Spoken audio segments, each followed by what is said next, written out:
Good evening. It is your favorite host, Alderwoman Harris. We are doing the Politick'N as usual Black Friday edition, and I got my ladies. I'm so excited for what we're going to talk about tonight, but I know the people out there watching, they want to know who I have on my panel tonight. So, Angel, kick it off for me. Hey, how y'all doing? My name is Angel. I'm from Philadelphia, Pennsylvania. And a fun fact about me is I have an obsession with mini cupcakes. Mini cupcakes. It has to be the small ones. Yep. I don't know. I need the whole cupcake. I just think small things are cute. So like small pizzas, small cupcakes. It's my jam. Don't eat small pizza. You talking about the bagel bites? Yeah. Oh my! It don't taste the same. Go ahead, Brianna. Please introduce yourself and give us a fun fact. My name is Brianna. I'm originally from outside of Philadelphia. I'm living in New Bern now, though. Fun fact, I am currently recreating one of my rooms to be entirely space themed on the walls. So I'm having fun painting that. It's been a project for sure. Yes, you are an amazing artist. Thank you. I adore you so much. You are bold and beautiful. I just have to say that because you were on my little show I was doing at the Charles Tyndale studio. So weren't you one of my first guests? Yeah. Yes. So we were talking about topics there and stirring up some good trouble. All right, last on the list. Trouble. Yes, last on the list.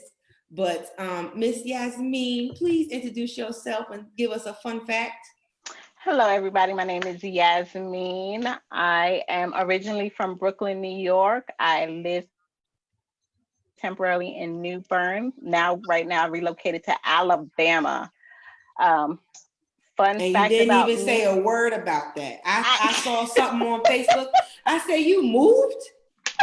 It was a no job opportunity. Listen, follow the money, honey. It was a quick job opportunity, so I went with it. Mm-hmm. And a fun fact about me is I was a Marine for 11 years, and people don't believe me. I believe it. I believe it.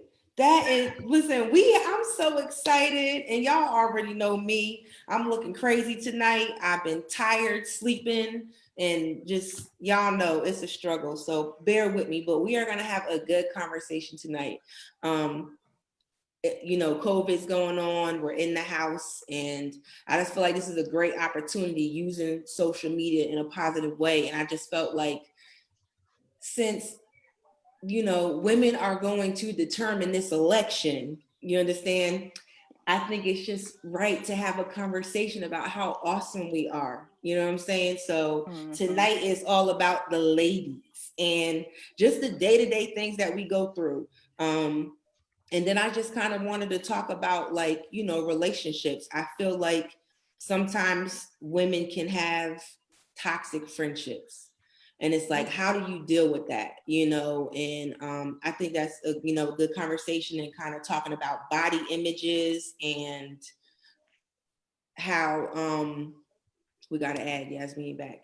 Body images and how women are supposed to be looking.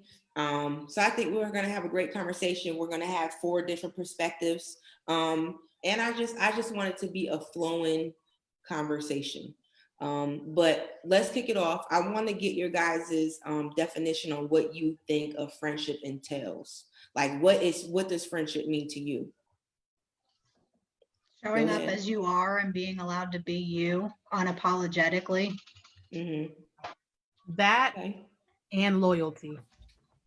Yes, loyalty is I would counter you on the loyalty, though, because sometimes you can be in toxic relationships with people where they're loyal to a fault and use that against you to keep you around.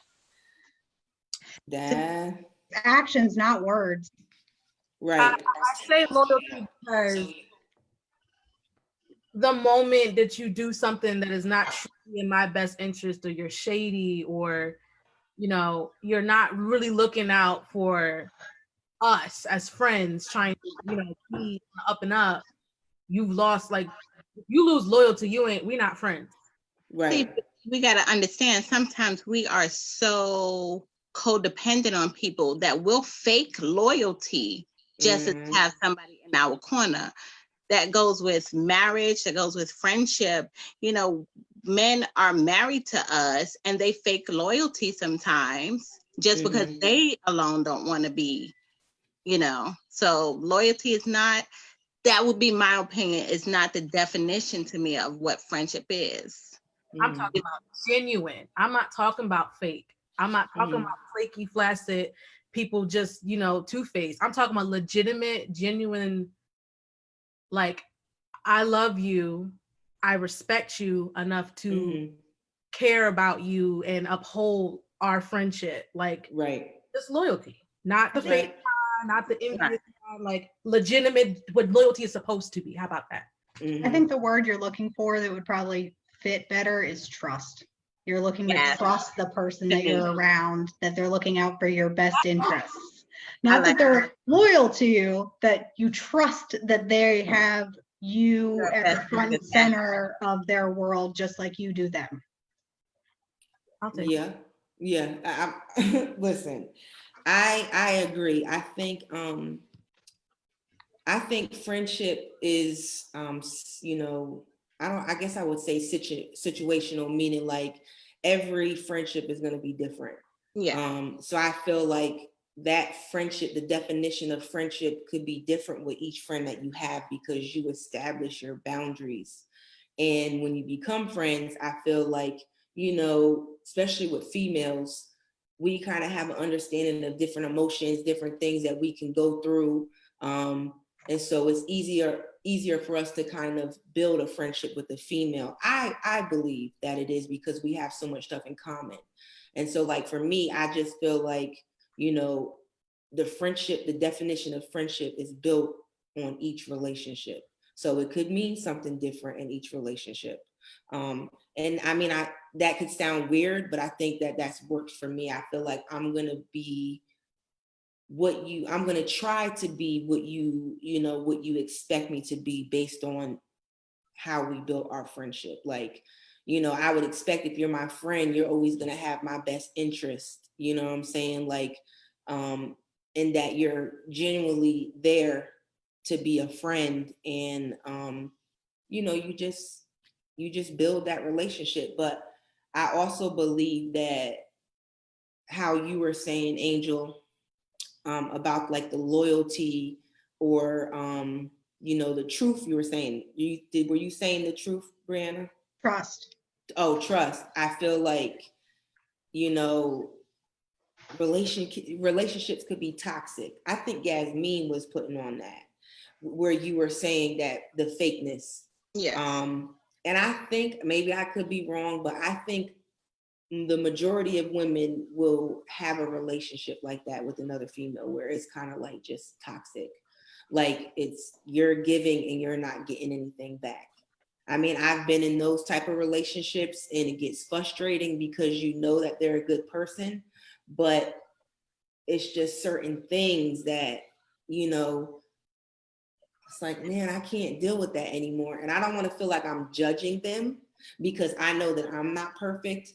But it's like, if we're friends and you've come to me for advice or we're having raw conversations, I'm going to support you. Like if we hate it, we hate it. If we love it, we love it. But if you're consistent about the same thing that you're coming to me about, and I'm giving you the same advice, like, listen, that may not be a good look for you. And you're not taking it. And it's like, you know how relationships could kind of be just like, they just pour into you, like overflow. You know what I'm saying? Am I off base? No, I think we as women are still trying to learn what friendship is. And the reason that I say that is not everybody has the best upbringing. And, you know, we always hear the stories from our grandmothers and our aunts, how, you know, sometimes they didn't have that good relationship with their mother. So they don't know how to interact with another female. Right. You know, how many times have you heard females say, oh, I don't get along with females. I just have so many more male friends because females are say that all the time. So that's me.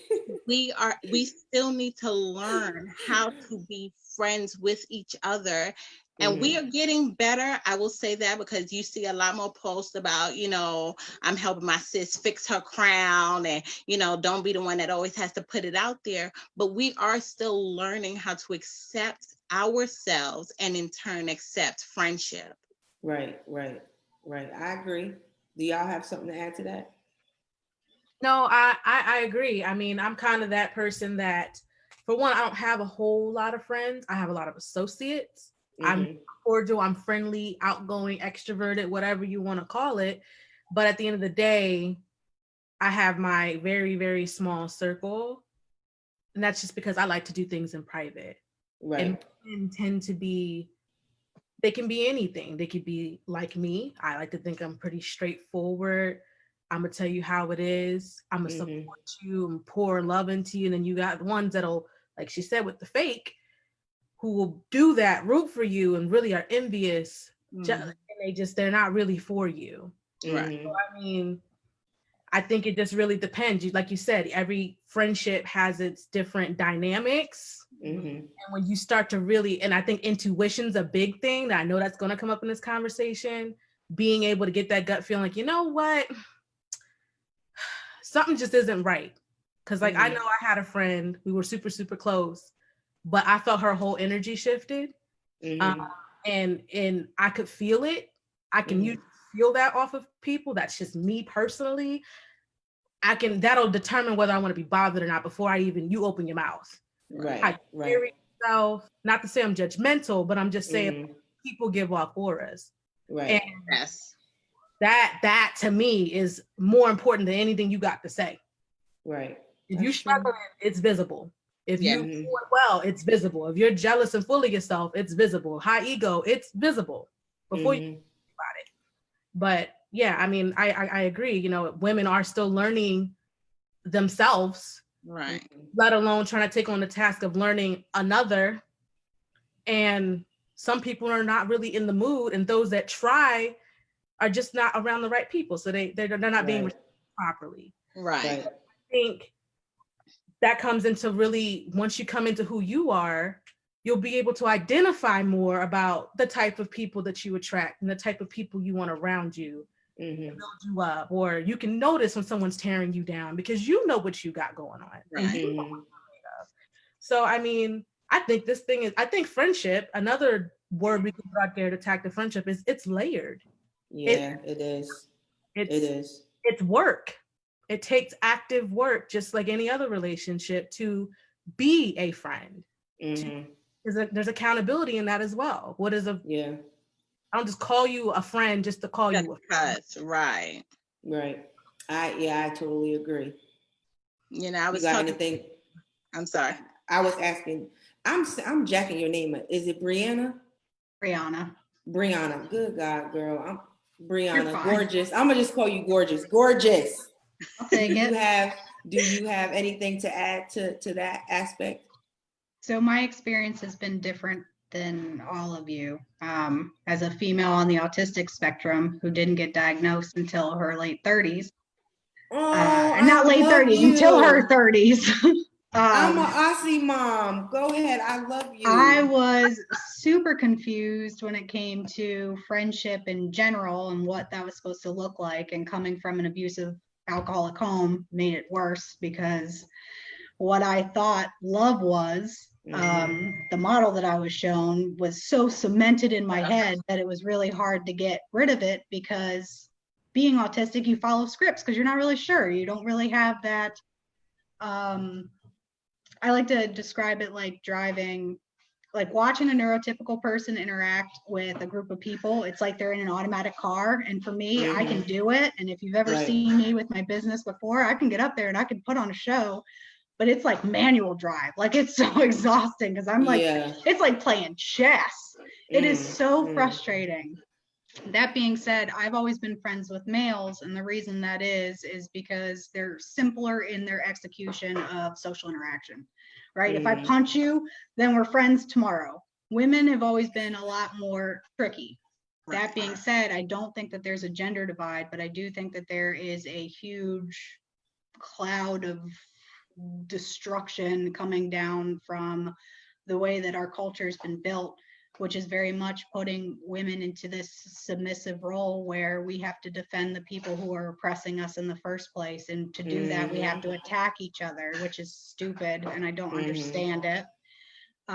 So it's been my experience that, because I used to love saying that friends are associates, right? Because what makes them an associate is that I am benefiting from you and you're benefiting from me, but we're not being vulnerable with each other. You don't know what I'm thinking at any one given time. Damn, that sounds good. I love that. Level. That's a layer. That's good. That is good. Yes, that's a shirt. That's a shirt right there. It took a long time for me to recognize what was and wasn't good for me based on just how I was feeling. So I use a feelings wheel because it's the only emotions I'm very familiar with to be able to identify as like mad or happy or sad. Right. Trying to figure out the other emotions, or I mean, anyone really. I mean, I've shown people the feelings wheel, neurotypicals or autistic, and they're like, oh, there's that many emotions. I had no idea. I just thought I was angry. No, you're probably something else. But it's about being able to communicate with someone and telling them what's on your mind, but also when you decide that you want to be brave. And being brave, at least in my case, like with shaving my head, has always been like, you're so rebellious. No, I'm not. I'm not rebellious. What I am is I know what I like and what I like to deal with, and I don't give a shit what anyone else has to say about it. And so I'm going to go do me despite the pushback I might get. That being said, I've been around people who have made me feel bad about being me.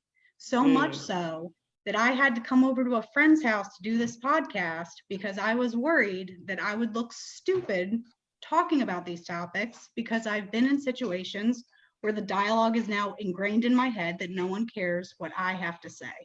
That is a toxic relationship. Anybody who makes you feel like who you are is less than okay as it is, not worth your time. Yeah.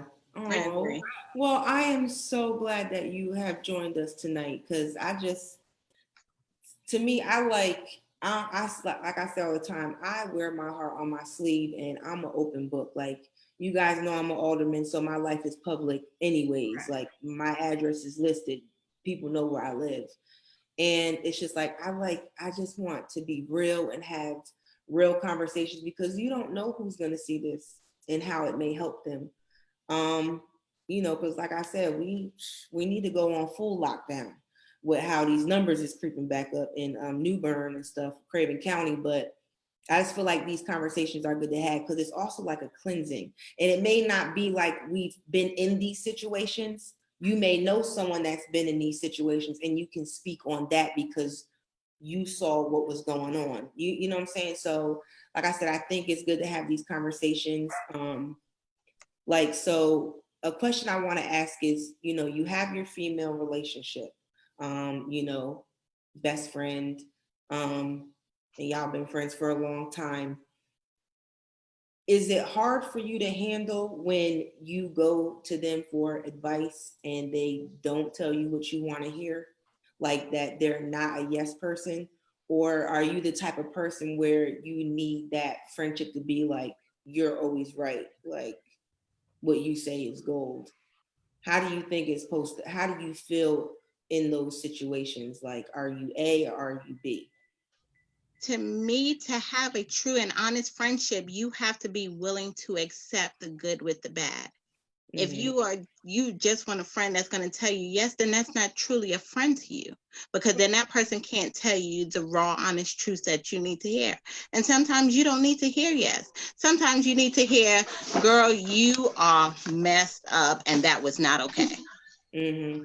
Sometimes, and that's the honest truth. If you need somebody to say yes, then first, that's a problem within yourself, because you're not secure enough to understand that we are not all perfect, that everything is not going to be okay, that sometimes you are going to need to hear the honest truth. But we are so used to wanting people to appease us and please us and make us feel good. We're in that social media stage where all the likes make us feel better, and that gives us validation, and that gives us this type of, oh, I'm doing something with myself. But that's not honestly the case.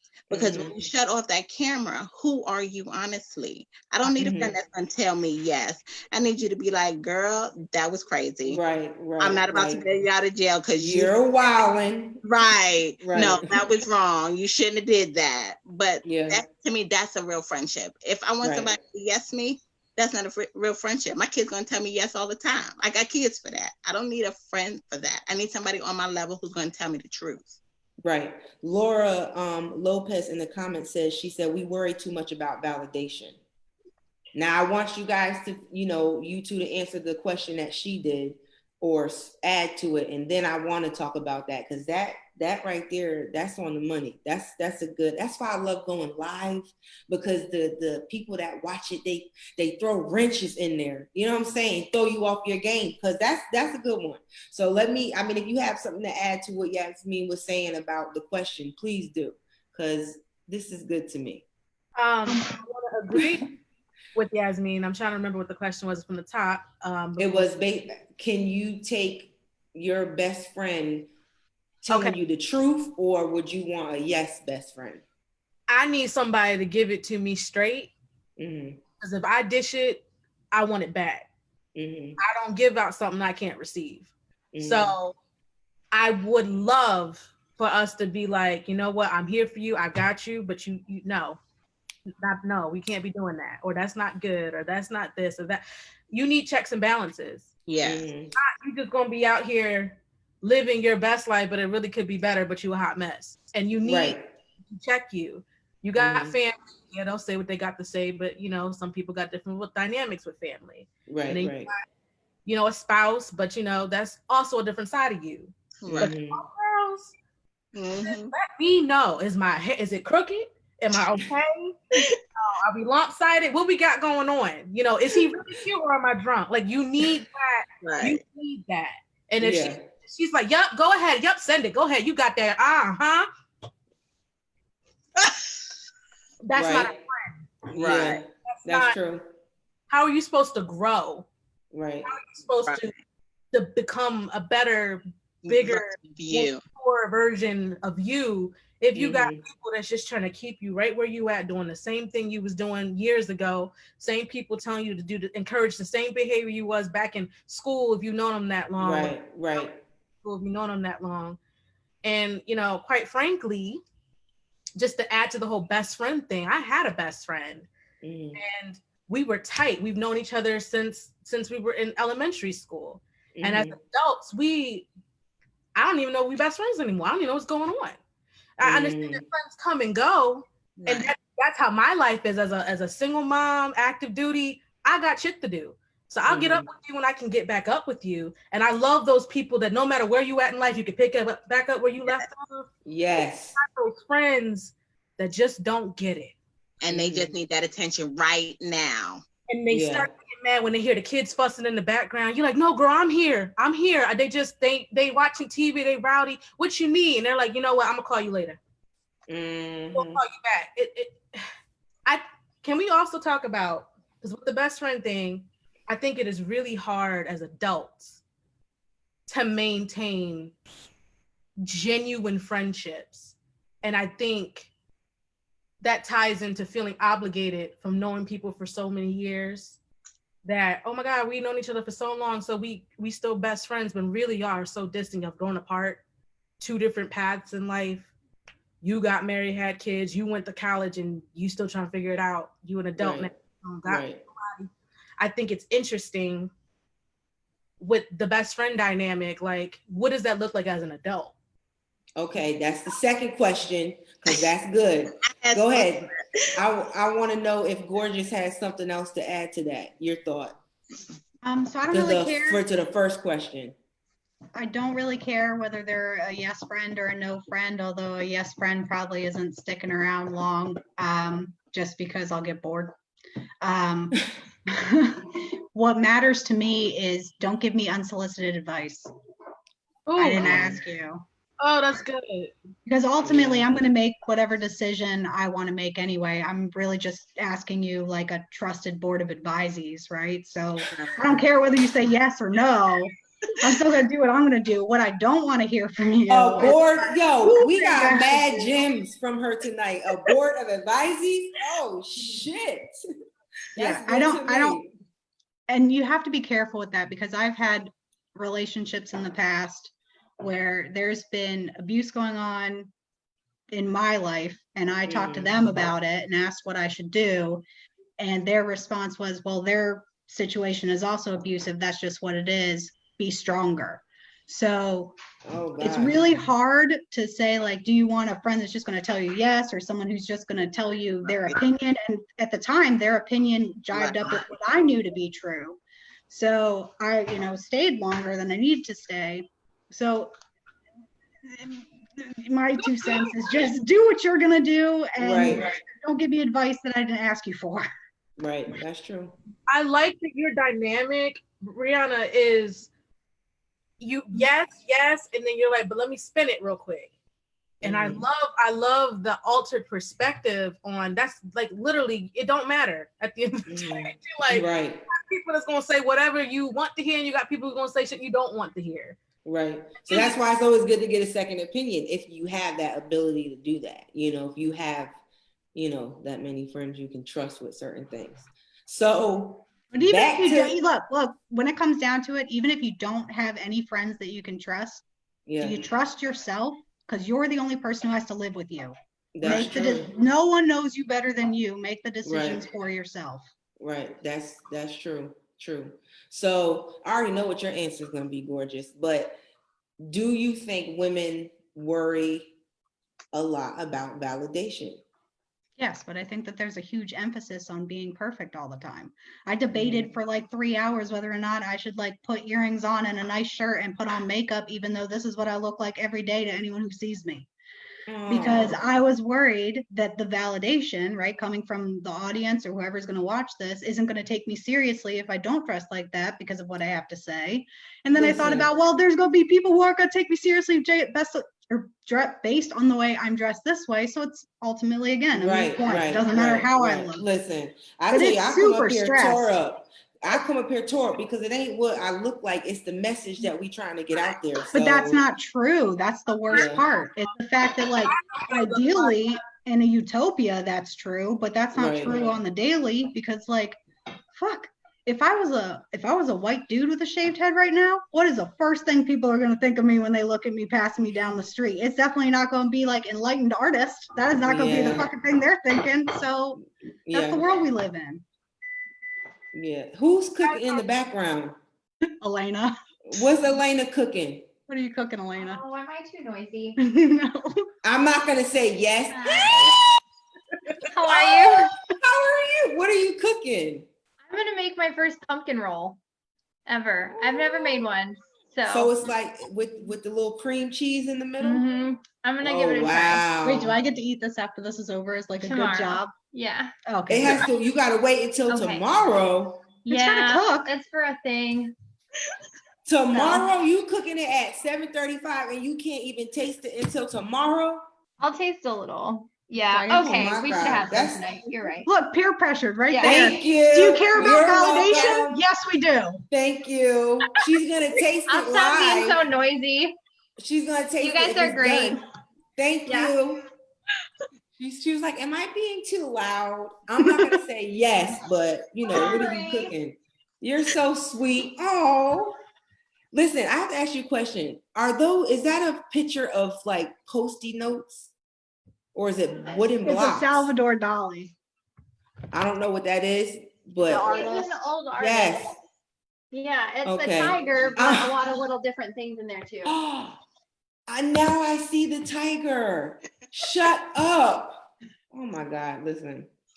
I'm exhausted, y'all. I've been sleeping on this recliner, just chilling, trying to stay up and watch Lovecraft Country with my husband. He looking like, just go to bed. I'm like, I'm watching it, But okay, so y'all still have to answer. Do you think women are do we still look for validation? Like, I thought we just answered that when Elena came over here and said sorry to you for cooking. yeah, in but her own home. what if somebody still does look for validation? She did. She just came over here and said sorry for being too loud. I'm cooking in my own kitchen. I'm done. You right. That's true. In a nutshell, yes. Yeah, yeah. Everybody look, whether it's for, do I look okay, or should I go handle this, or should I buy that?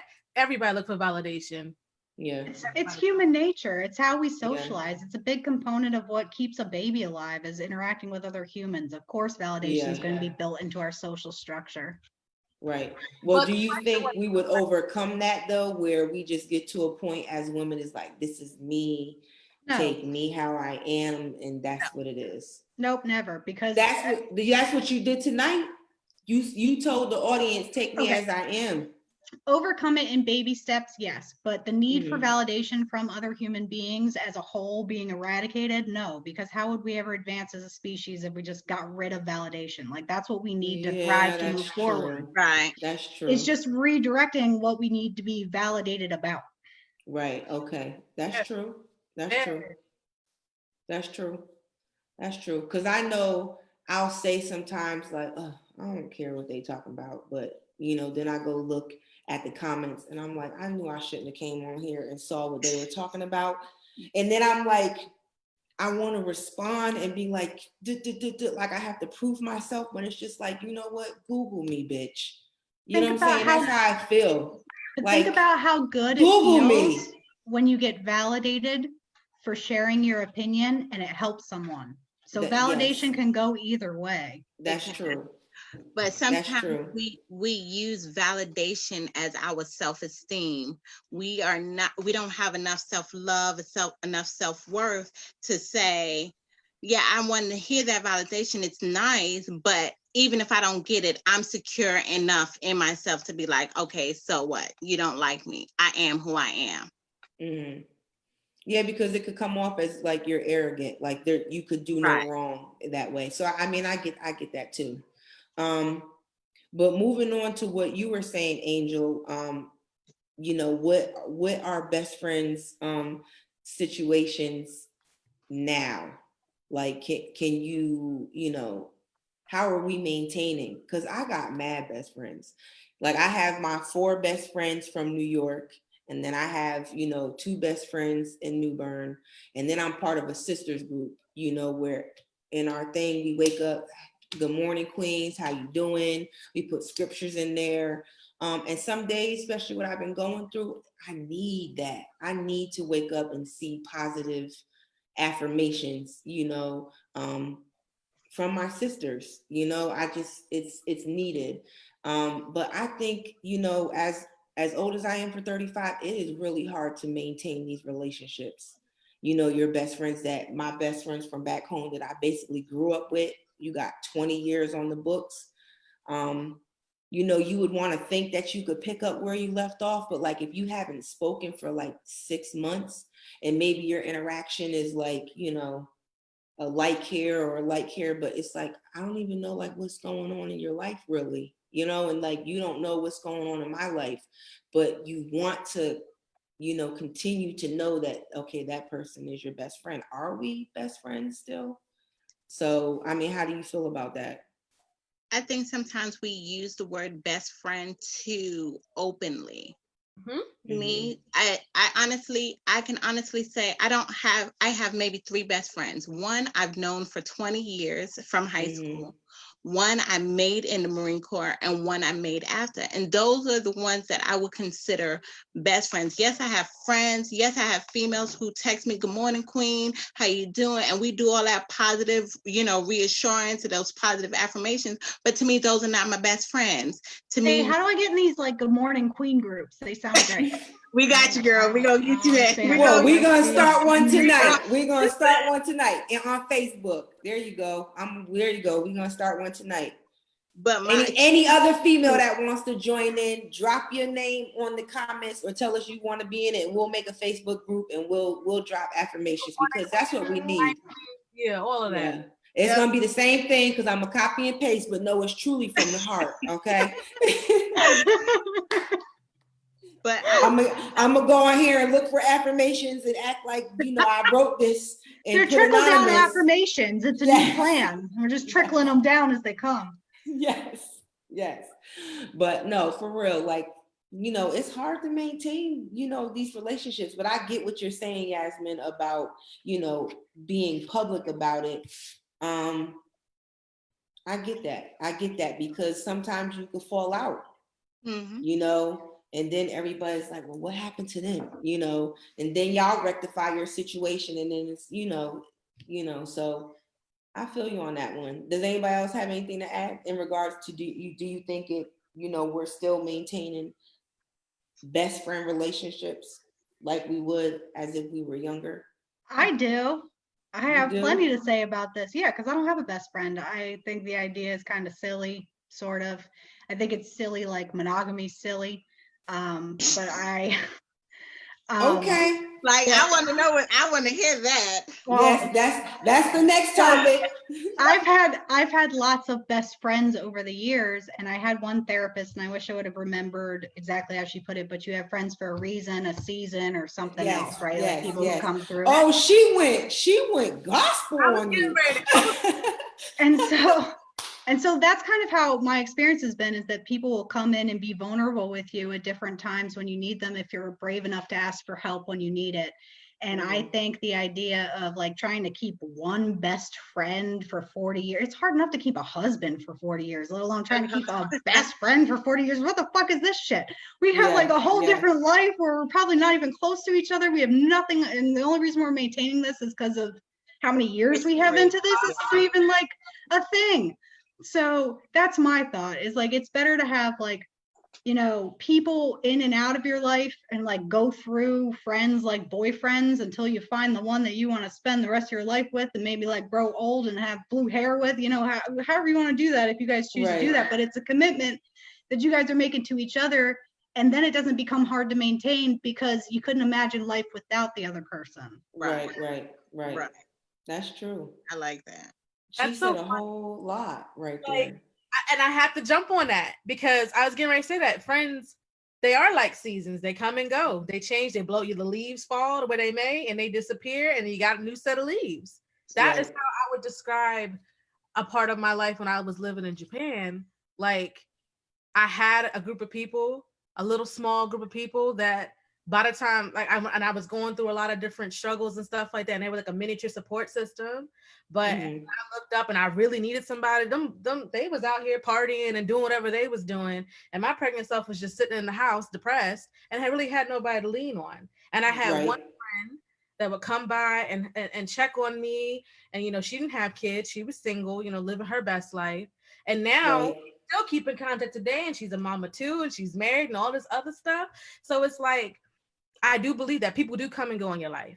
I have a male friend that has constantly, it's so weird. Like, he circles in, he does his thing, he encourages me, he reminds me of like the young, innocent, like it's just nostalgic, it's refreshing. And then he goes, and then we fall off, and then he comes back, and it's always like hey, how you been? And it's like, I really believe that those type of people exist. And then you got the people that was just there for what they were there for, and then they weren't there anymore. Listen, it's time for our commercial break. Is that not funny? Listen, y'all, I'm funny as hell. I'm funny. Look it out. So I'm gonna put y'all on speaker view. You heard me? Yes. Hi, y'all. entrepreneur couple. All right, I'm gonna do speaker view because I want y'all to listen, everybody. So like, all this stuff is free, and I just love supporting entrepreneurs. So if you got a business or a product, anything, a service, y'all inbox the show because we do live commercials because I'm all about helping y'all get that bag. So tonight we have the awesome husband and wife duo. Like, I love y'all can still work together, okay, and get money together and be living in the same house and try to sell some products and come together on a business, because that is hard. So kudos to y'all. But please tell everybody about your business, your handle. Just do your commercial. And when you're done, then you tell me you're done. I'm going to ask you that question. Who Okay. you bringing to the cookout, celebrity style? Now it's dead or alive. So, Okay. all right. So everybody, this is Mr. and Mrs. Cooper. Yes. I got it. Go ahead. How you doing? My name is Brian. I'm Rashonda. And we are Cooper Designs. I'll just tell you a little bit about how we got our start. Back in 2018, we discovered that we were having another child. So me being the provider that I am, I decided to get into a brand. I started a brand called Live for Love. It didn't take off like I wanted it to. But instead of throwing away the vision, throwing away money, we decided to get into custom t-shirts. And that grew into what is now Cooper Designs, and we offer an array of different things. And Rashonda's going to tell you about what we offer. So again, I'm Rashonda. We offer customized socks, pillows, blankets, anything basically you can get at a store, you can get from us. So we're opening soon our website back up so everyone can purchase off of it. Right now, it's just only pictures. You can just see what we offer. And you also can follow us on Facebook at Cooper Designs to see what we offer. And it is now Breast Cancer Awareness Month. So we want to do a giveaway. We actually want to do 2 giveaways tonight. We haven't released it to our page yet. You guys are actually seeing it first. So we have 2 combinations. We're going to do a pillow here, a tumbler, and a mask. Oh, that is so awesome. I want that pillow. I'm ordering. Inbox me an invoice. It's going to be for winner 1. It's going to be the same exact thing for winner 2, except for it's going to be a different pillow. I want that one too. I'm going to have the 2. Yes, ordering tonight. So we're going to have everyone it's going to be like our Cooper Designs page, share it and tag a survivor or someone who's currently now fighting breast cancer. If it is a male, I don't think males have breast cancer. I don't know. No, they can. Yes, they can. They can. Okay. Yeah. So if it is a male, we will do something different for a male. So men and women can be submitted into the drawing tonight. Like I said, we're going to put it on our Facebook page tonight. We have not done that yet. Oh, that is so cute. Y'all are so sweet. The giveaway is going to start tonight. It's going to end Monday night at 7 p.m. We will do our drawing Tuesday night at 7 p.m. Again, you have to be liking our Cooper Designs page. You can follow us on Facebook and Instagram, both at Cooper Designs. Just like, tag a survivor or comment. If they don't have Facebook, just comment their name. If it's yourself, you can just comment your name and we will get you locked in. We do live random raffles. Like she said, we'll be doing 2. So 2 winners. And I think that's it for our little commercial here.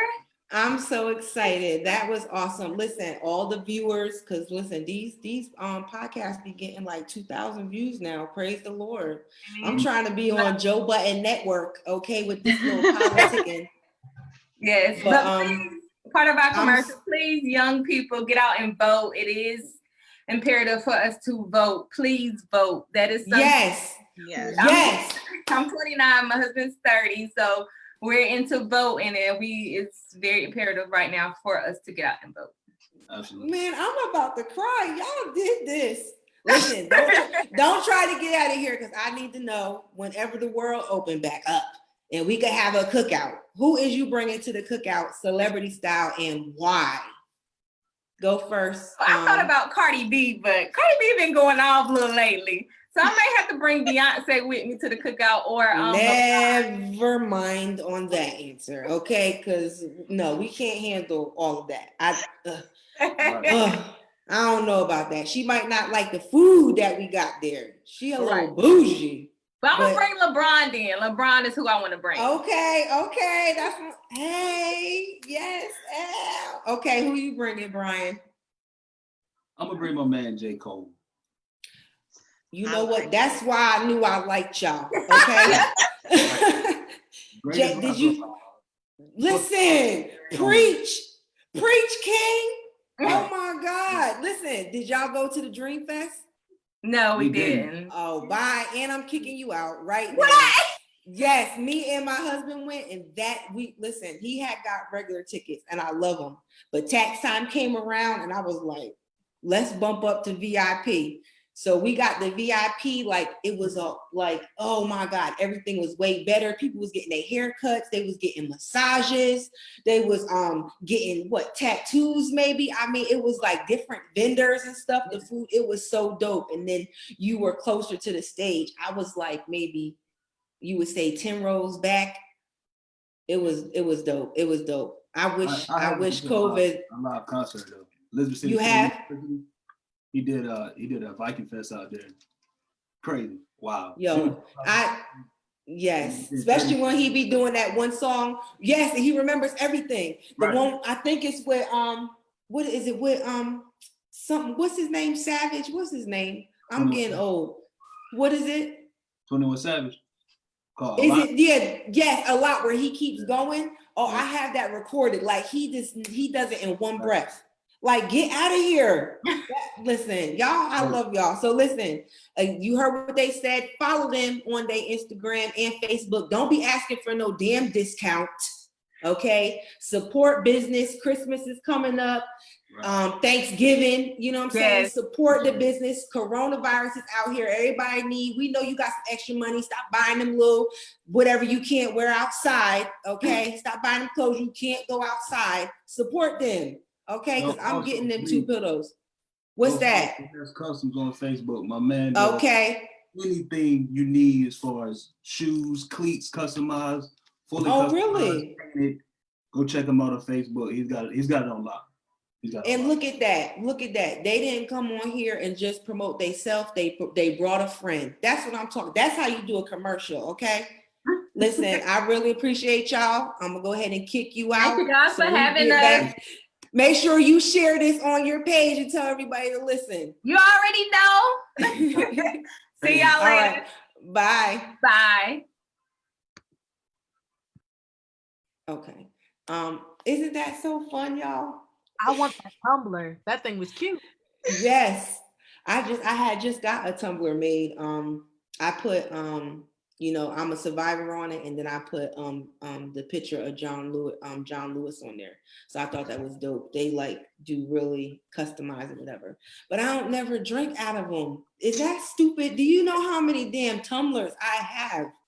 My husband, like, you bought another tumbler. You don't drink water like that. Like, I am the worst. It's not about the water, it's about the collecting. Get off me. Do I have like an addiction to tumblers? Like, it's so like when you go to like the free like expos and you get a tumbler. Like, I got the bag with like 6 tumblers in it because it's got the bank, it's got the insurance, the realtor. Yo, they free. And I'm gonna have a tumbler party. Like, you just come in, get you a tumbler, and that's what you use it. You know, that's a good idea right there. That's a good idea. For the the tumbler cookout. There it is. The tumbler. I'm done. That's funny. So, but I hate doing the commercial because then I forget what we was talking about. I think you were bringing up something, Angel, when we were still talking about do we maintain the friendship as we are now, but I think you were saying something else. I think I was talking about just like what I was using a personal experience about having a friend that would come in and out of my life at times, and it was refreshing because it kind of like regrounded you. Mm-hmm. I regrounded myself actually, and it kind of ties into what Brianna said about, the seasons. Like, people will serve a season, they'll serve a purpose, and then they'll blow away, and they might come back. Or they might not. You got your leaves, you got your branches, and then you got your trunk, you got the roots, you got the ones that are gonna hold you down forever. Yeah. And then you got the ones that blow away because they were superficial. Not superficial in a bad way, but they were just temporary. There it is. Right. So, have any of you been in a friendship where you feel like you're in competition with them, or at some point in the friendship, it's like, dang, you're jealous of that person? No, I don't No. think I personally have ever felt jealous of a friend. No. I have definitely felt the competition of like with other mom friends Mhm. in my past that they would talk about they would be more tired or more annoyed with the kids or more this or more that. And it always felt like if I needed to get something off my chest, you know, venting to another mom, like, girl, I'm just over it. They'd be like, girl, and they would try to like one up you and Right. they hear it, but it comes off that way. And Right, right. I'm not trying to compete. This isn't like every time I Mhm. get on the phone, who has it worse, Right. who has it better. I've been in that position before, but I don't think I've ever felt jealous. If anything, I felt annoyed because it's not, I'm talking to you because you can relate to what I'm going through. Right. Because I need you to tell me somebody got it worse than I do, because I get that. But I'm not even gonna lie, I hate that. Like, I hate when people say that. Like, you know, somebody has it, well, somebody has it worse. I don't know. I just hate that. It's like when someone tells you to relax and you're not even bugging. it's dismissive. It is. It's kind of like, well, and that's what I said when I first got diagnosed. I was just like, I don't care what someone else is going through. I want to know why this happened. Like I want to know, why can't I be in my feelings? You know what I'm saying? Like, support me on, like, I'm in a situation like, like, this is crazy. Don't tell me that, well, yeah, I know people have it worse, but that doesn't make me Any less hurt or emotional. right.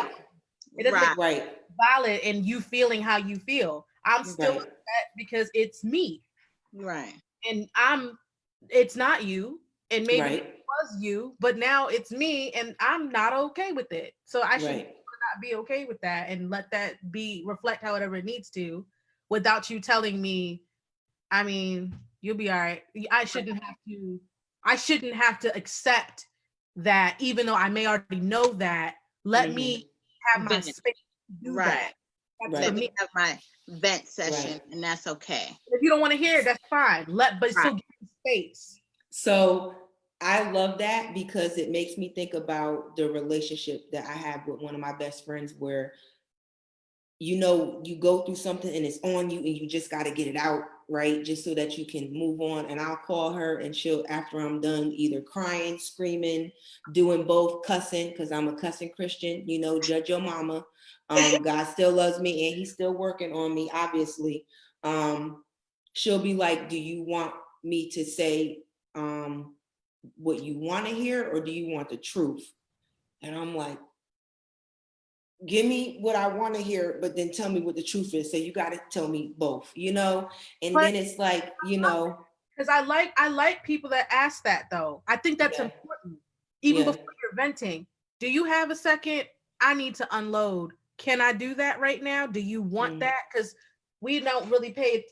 Not we. I'm saying we as in a collective. People don't like to Right. pay attention to what somebody else may be going through. True. That strong friend that is always able to have the right advice, is always having those obstacles and always able to navigate and always looks like she's coming out on top. But that doesn't give you permission to hit my line, whether we're family, friends, or whatever, and Right. just start unloading. Girl, let me tell you about what happened without asking me if I'm in a position to receive it. Right. Oh yeah, I definitely, that's how I started off. I'd be like, yo, I just got to get this off my chest. She'd be like, okay. And then at the end, she like, do you want the truth, or do you want me to tell me what you want to hear? And I'd be like, I'll take both, That's important.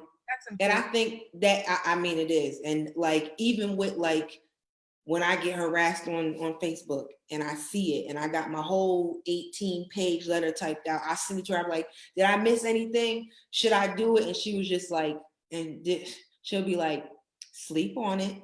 And then when you wake up, if you still feel the same, then go ahead and post it. And I'll be like, never mind. Like, I'm impatient. It's too much. And it saves me because, I am who I am. I'm educated, I'm smart, but I'm ignorant too. I'm a little ratchet and I own it.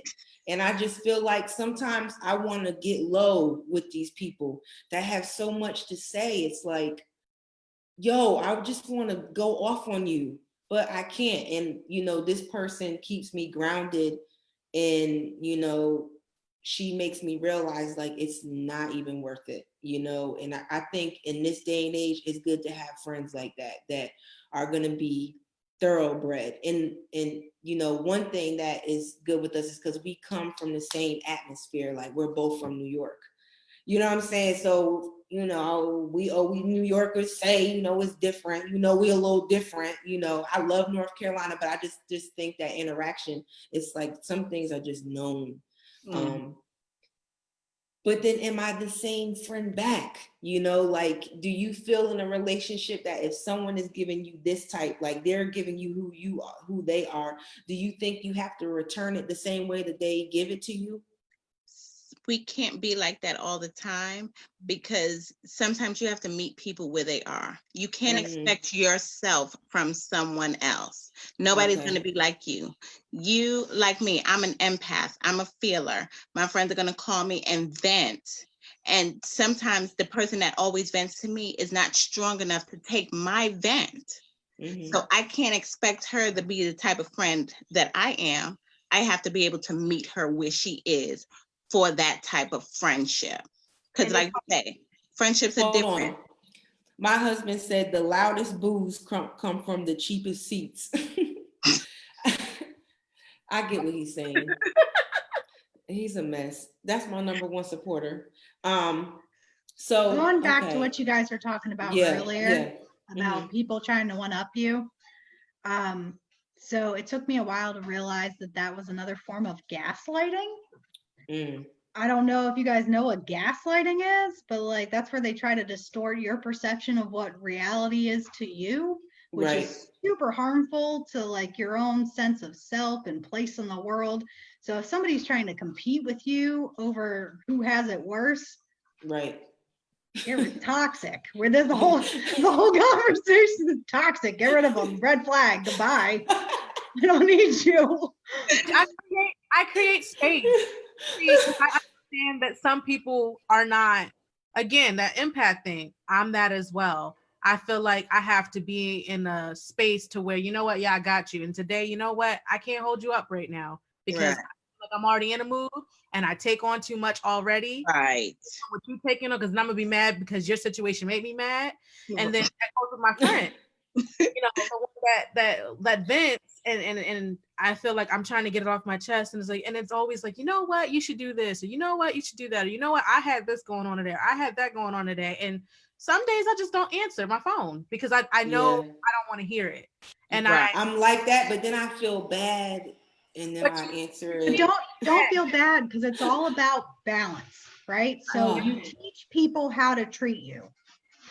It's okay to lift people up and be there for people, but if you teach them that you're there all the time and there's someone who gaslights, or there's someone who's toxic, or there's someone who don't ask permission before they just like unload on you, which is a huge emotional toll on empaths specifically, because you take all of that on and feel it, then they're not doing you any favors. And it's okay to say no, and it's okay to set boundaries, because in order for your yes to mean anything, you have to be willing to say no.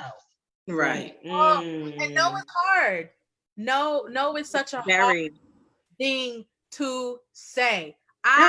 Just start doing it. It becomes real easy, I promise. No, but you say that, but I'm saying it's a conscious effort. Like, no. Okay, say it louder with your big girl chest. No. No. Like, and you really gotta in the mirror, like, no. Was that too much? Like, do you know, is you practice how you're gonna say no? I have to. I'll tell you how to do that. I'll tell you what though. How do you say no in a text message? No with a LOL, like no. Don't ever downplay the no. Always just make sure it's a firm no with a period. Like, don't ever like LOL, because that makes them think that you're just kidding. Don't do that. Set your boundary, say no, and I promise you, no matter how hard it is to do, because I wrestle with it, especially with my siblings in particular, because I have a very toxic sister.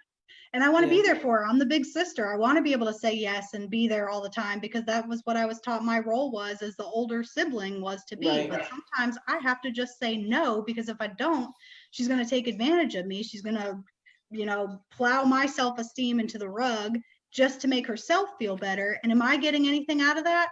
No. Right. Right. And the best thing I've ever done for my self-esteem was say no, because it's Yeah. really hard not to feel bad about yourself. It's hard not to feel bad about yourself when you're not dealing with someone who's making you feel bad. Does that make sense? Yes. So like Yes. the best confidence boost I ever got was just being like, no, thanks. Not today. I would call that protecting your peace. That's Yes. something I heard a long time ago, and boy, that stuck with me. Like when I talk about my favorite quotes, my quote for 2020 is mind your business. But protect your peace was something I heard like way back when I was doing poetry. I was in the poetry scene and competing and stuff. And people were like, You know you're gonna have to do one tonight, right? Just put you on the spot. okay. Okay. But I'm saying like protecting your peace and really understanding what that means for you. Mm-hmm. For me, it was a process. It was that self-love process. Mm-hmm. It was that boundaries process. It was that, you know what? I don't feel like it. Right. Are you coming out tonight? No.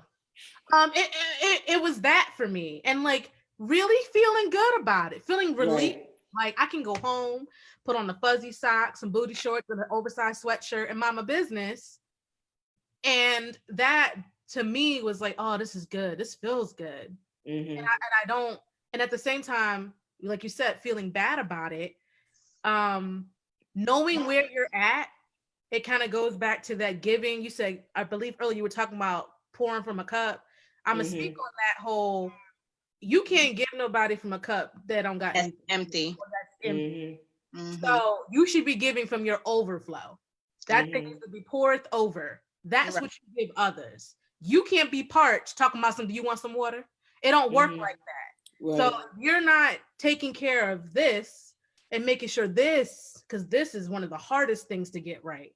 If you're not taking care of this, which is then taking care of that, how you gonna go over here and be out here who are giving advice and you're the one depressed and broken and Right. not quite can't get it right. So Mhm. protect that peace by all means. Like she said, you're the only one that's gonna live that life. So make it count and make sure you good where you at in the skin you're in. Yeah. I totally agree. I think I started saying protect your peace last year because that's when I realized I needed to start doing it. Time is the only resource that we have that we don't get back. So there's no point in wasting it on someone. Like whether it's like I would rather spend all of my money knowing that I can get money again or get rid of my house, but like time, I can't, like I could die tomorrow. Do I want to be miserable today? Not really. No. Right. And even if I make it, because like my brain's like, oh, you're gonna make it to 120, you got some time. Like I'm already thinking I have too much time, like 32 years, too many years already. I don't know if 120 is like a reasonable goal, but I don't want that time wasted catering to other people. That's not why I'm here. I have my own goals and aspirations to deal with and my own happiness to try to figure out. I don't want to figure out your riddle. I'm here to figure out my riddle. You can come along with my journey and we can support each other, but my goal being here today is definitely not to solve yours and just yours. Right. Right. Damn, you were right to the point, ain't you? Laura Lopez, she said yes, Brianna or Brianna. Brianna. Oh my God. And I'm listen, because people can't say Jamisha, so I hate myself right now. You said Brianna, right? Yep. Okay, we got it. Like Breonna Taylor. Yeah. Okay, well, God, rest in peace. She said, yes, Brianna, yes, time. Laura is up in here. You know who Laura Lopez is? That's my girl. Oh, okay. She going in on these comments. Hey. Come on now, sis. Give it to us. Yes. So, okay, so where did I want to? Somebody said something that I wanted to go deeper on. Oh, the cup and the runneth over.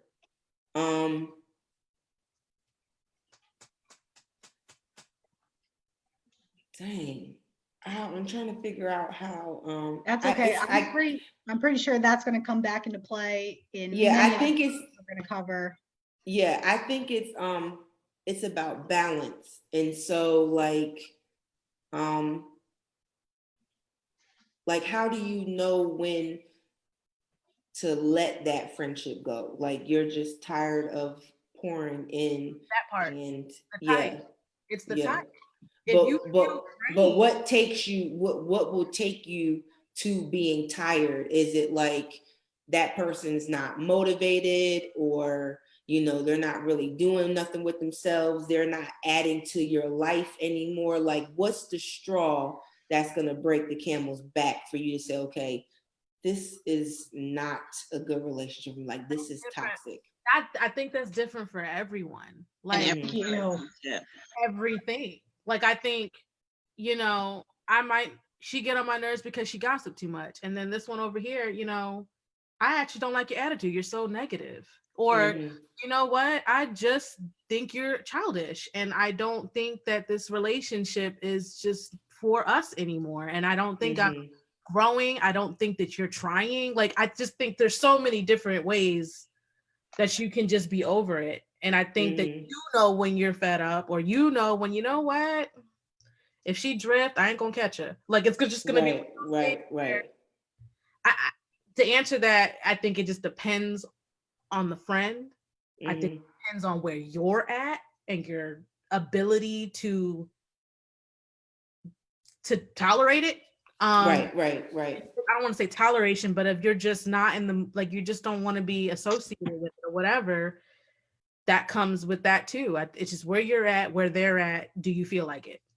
I think Angel hit the nail on the head with that, because when like to set a measurable where like when this and this, when X, Y, and Z happens, that's when you get rid of your friend. Like it's different for every single person. And if you create a comparable chart, you're going to make people feel bad because it took them too long. Because I can tell multiple examples of relationships I had where some I just knew right off the bat, like not for me, not doing this after like the third time hanging out. And then there are people where I was friends with them for 5-6 years before I figured it out, because I entered another friendship with someone else and they pointed it out to me and they're like, why do you let that person talk to you like that? Or why do you do this? But I needed to experience something different to know that what I had wasn't what I wanted or didn't align with who I was. But everything was different for every single person. It's all based on just knowing when and not beating yourself up for having not known what you didn't know before. Right. So my internet is acting stupid. So when I keep looking down, I have you guys live on my iPad so I can see that it's still going. But it said my internet is weak. I just got disrespected by my internet. Like, excuse me? It's weak because you send it a weak ass signal. Why are they coming for me? Suddenlink get on my nerves. Like the bill is paid. What you mean? It's not raining out. Okay, I'm sorry. Yasmin, I feel like you had something to add to that. Well, I would agree. Every relationship is going to be different. You're going to set different boundaries for each relationship. I had a friend who we were friends in the Marine Corps. We were really tight 4 or 5 years. This person had the keys to my house, would come and go as they please. And that's how tight we were. And once that person got out the military and I moved, I started realizing that friend would only call me, hey, you got a couple of bucks I could borrow? You got $100 I could borrow? You got this? And I would call and say, hey. $100? Can I borrow $100? Okay. To buy them 2 pillows? You let people borrow $100? But you might be able to get 25. I don't care how long we've been friends. $100? Okay, you a good friend. But that's it. There are people who know that and who know if you're a giver. And it was like, I'm calling just to check on you, see how you're doing, but you only call me just to borrow money.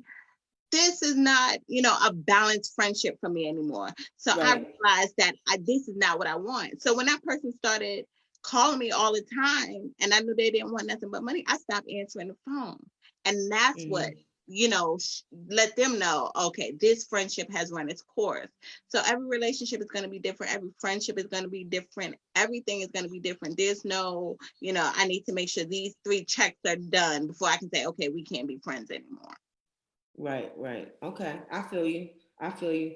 I agree with that. I feel like, you know, every friendship is going to be different to what you're willing to take in regards to, you know, the trials and tribulations. I know I've had a friend for what, 20 years, and we had a falling out. And we just kind of just recently tried to start rekindling our friendship. We're both from Albany, New York, and I did it before I went into, you know, before I was going to get my surgery, because I was going through this like for a week, like, oh my God, I feel like I'm going to die on the table, like just the worst. And I'm like, I don't want to go not having rectified certain situations, you know? So I had reached out to her, and she's an empath. And she said, she knew it. She saw that I was nervous, and she wanted to be there for me. And she was just like, all right, I'm gonna let you come over. And, you know, she's out in Durham, and, you know, stay the night. And it was amazing. Like, you know, I let her get off everything that she had to say. Like, you were a messed up friend when you did this back in this, you know, old stuff. But I allowed her to just like give it to me. And then I was able to kind of like take it in from her perspective and apologize and be authentic about it. And at the same token, even though we've been through all of the stuff that we've been through, you know, we were able to, after that conversation, pick up where we left off. And I had the most amazing weekend because we just vibe. And it made me feel good, and it was comforting, and it kind of calmed my soul of like, okay, now I'm ready to go and make this major change in my life. Because you just need those friendships. And I think it comes with maturity where you can have those conversations, you know, with true friends. Like, you know, you were grimy back in the day, and it's like, yo, I'm sorry, forgive me, let's work, you know, are you willing to work on this relationship? Like, have any of you ever gone through that where you've had a friend for so long, an issue happened, and then you just kind of realize like the reason why you guys stopped talking was stupid? Have you ever been in that type of situation or had that friendship? I will have to say yes. My friend who I've had since high school, you have to think, high school, you're 17. Now we're in our 30s, and so much changes. We've seen each other through kids, and we had a falling out years ago, a big falling out. Couldn't remember what we fell out about, couldn't understand why we fell out the way we did. And one day, you know, her mom was sick, and I just picked up the phone just to call her to see how she's doing, regardless of what's going on. You know, I know the relationship I had with your mother. I know the relationship y'all had. How are you doing? And we were able to talk about what took place, and we were able to get back. I pick up the phone right now, and we talk about any and everything, you know, and it's good because she's been with me everywhere I've moved. I still have the same person, and it feels good sometimes to just know you have that one person that knows everything, where the dead bodies are buried, where the secrets are, where the treasures are, because you want to be able to say, I have somebody that I was able to be vulnerable, you know, with. Right, That's my right. one. They know everything about me. So Yeah, I agree. What about you, Angel? Is she frozen? No, she's chewing. It's my internet. Oh my God, I'm here. I'm so mad about this internet. Here it is. Your connection is unstable. Oh my goodness. So the question was, what was the question, y'all? Friend, did you have a friendship that fell off? Oh, I was yes. able to come back together. So the answer is, thank you. Yeah, I have to, because I want to make sure I'm not just commenting off what she said. I want to make sure I go back. Right. Yes, I have had, and you know what? It's a lot more common with my childhood friends. Yes. I have childhood friends when we was just with it. We was in orchestra, we was in art class, we was out here running these playgrounds at recess. Like, we just took it back.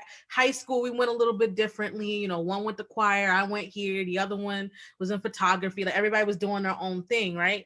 And as adults, it frustrates me personally that And goes back to that you can't expect everybody to do what you would do, but I like to check on my friends. If it's been years, hey, I miss you. You all right? You doing okay? Because I get it, numbers change, life happens. And I'll have those friends that we'll talk for a little bit and then they'll go distant. And then I think we're at that point where I can pick up the phone and be like, hey, thinking we're back to speaking on a regular basis, and I'll get ignored. The commonplace is Messenger. I'll reach out via Messenger, and that place will be straight red. Nobody respond. Now, I'm really bad with Messenger, but I feel like my close friends, they got my number. So I don't know. I feel rubbed a little bit the wrong way because a few of my childhood best friends who I still call friends, they're like family to me, actually. They've been real weird lately. And my one best friend was like, oh, what's going on with you? I haven't heard from you in a while. And I'm like, don't do that. Because when I reached out to you about a year ago and the last few months, you hit me with one-worded answers. You're not returning my calls. You acting like you don't got time. So therefore, don't come back like there's nothing going on here. Like, you straight ignored me. And I feel like I give space for that. Like, I get it, life happens, but you don't get the ghost for a year and a half and then come back like, oh, hey. And I'm like, no, let's go back to the part where I sent you messages. I saw that you posted that you weren't okay. You're sitting here shouting at other people that got you through it. That's great. I didn't know something was going on. I tried to reach out. You didn't have anything for me. Did I miss something? So that's the hard thing. I feel like that's one of the harder things about being an adult and having adult responsibilities. And then we're all in different, it just stretches out from here. We're all in different stages. So having that friend that has never been married, has never had kids, still crying over boyfriends and shit like that, like, and then trying to get them to understand where you're at. Right. As a wife who is now divorced, who is now 2 kids, who is now doing it all by herself, who got this raggedy job, who's over it. And you sitting here you don't really, it's hard to talk anymore. Right. We're going to talk about high school. What are we going to talk about? We talked about our dogs last time we chatted for an hour. We talked about our dogs. I'm like, yeah, I love him. He got 4 legs, he got hair and stuff, and like, he eat well, he good with the kids. And she's like, oh my God, my dogs. And I'm like, what are we doing? Right. But then an hour conversation about dogs. But then do you still consider that a genuine friend? If y'all have an honest relationship, an honest conversation. I do not. And it's that same thing. I don't know what happened. I don't know what happened. I want to know what happened. I don't know if I missed something, but see, that's the thing. I want to know. I want to make that effort to repair if there is something to repair. And maybe nothing happened. Maybe it's just growth and you've outgrown a person, and that happens. And sometimes we need closure so bad sometimes, and there might not be anything that needs closure. You just might have outgrown that person, and that's not a bad thing, because you can't take everybody on your journey. And she just might not be a part of the next step in your journey. And that's okay too, but you have to be okay with that, if that makes sense. It took me a minute because it felt like it hurt. It did. It felt, I don't want to say like a breakup, but it was like, this bothers me. We have done everything together. We've done our first everything. We've been there, ups and downs, we've just made time for each other always, sleepovers always. And it's like, but we're here now. And you're right. It's coming to those terms of, okay, I guess this is it now. So I'm not, and I have to teach myself to not overextend, because again, I want to make sure that you're not secluding because you're dealing with something, when in reality, excuse me, open the door. You all right in there? You're not talking. Sometimes you need that friend to kind of insert themselves, and I'm not usually I'm here for you. Whether you want me to talk or not, I'm right here. And then sometimes it's that they legitimately don't want to be bothered. And I think, like you said, you're such an empath. You have that, I don't want to say that need, but that is just who you are, to overextend. But like you said, protect your peace. And protecting your peace just might be to that friendship has ran its course. Yeah. So Brianna is on her snack break. Do you have anything to add? Because when my No, internet I'm on was my dinner freezing- break because dinner it's break. 8:30 and I'm hungry. Listen, when I told you my internet was messed up, your face what stopped when you was putting the chicken in your mouth and it Nice. froze. Nice. I was dying, but it I'm didn't. Wendy Williamsing it up, man. Like, yeah, so that's good, because I was gonna say, to add to what, Well, wait a minute. Let me answer. oh, No, go ahead, my bad, go ahead. I've never taken a friend back on that I've gotten rid of. Never. That's never happened. Not in my entire lifetime. The closest thing that has ever happened. You are to the point, like, no. Yo, you was with it. She's Well, serious. you asked for my experience. It's not even no. She's I like, can't think of no. any friend that I've had like a Discord with that like we were able to come back together later in time and they're a different human being. They're not. They're still the same shitty person that I got rid of however long ago. The closest that I've come is probably my sister. We stopped talking due to really what it comes down to. What I found out was my parents were manipulating the situation, and you know when people get in other people's ears and the full story isn't being told. And it took almost 3 years before we talked again, and then we were vulnerable with each other and just told each other the truth about like, this is what happened on my end. I don't know what went wrong on your end. And then they shared their story and what my parents had been telling them, and we just agreed that next time this happens, we don't talk to them, we talk to each other.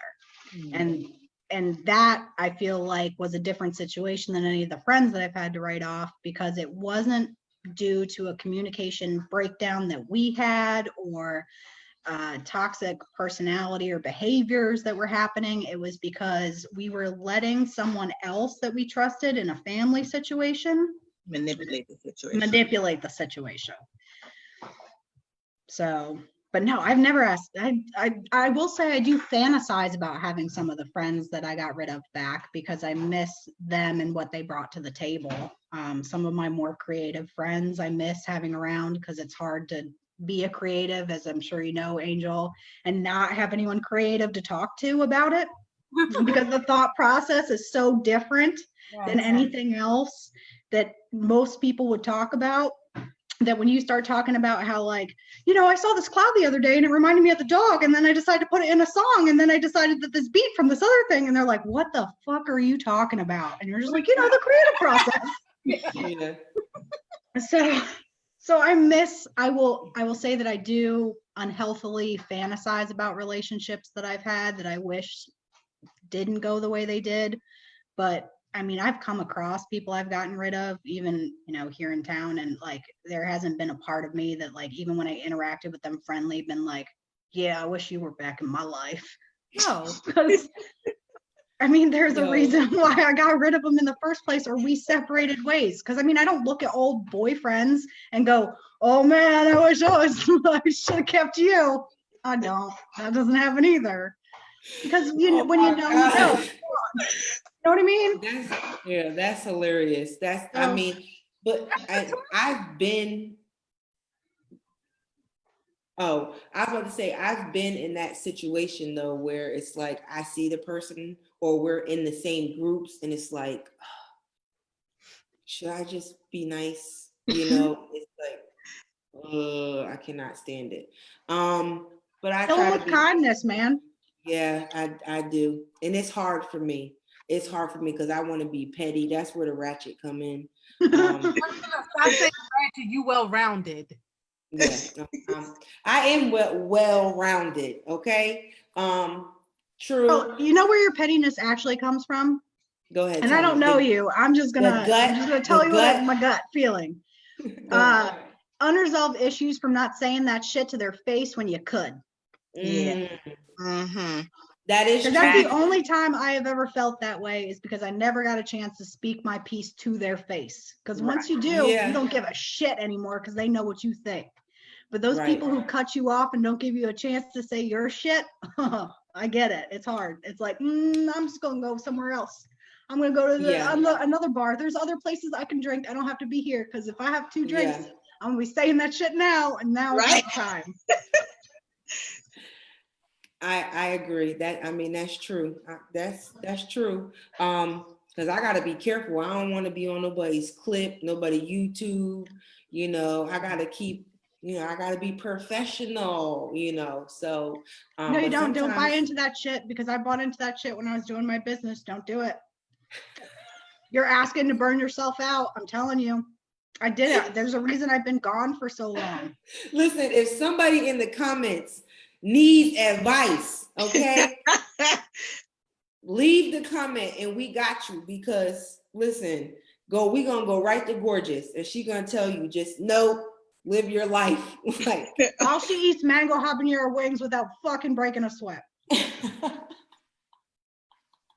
That's not true. There's a little bit of a shine. I believe you're a mess.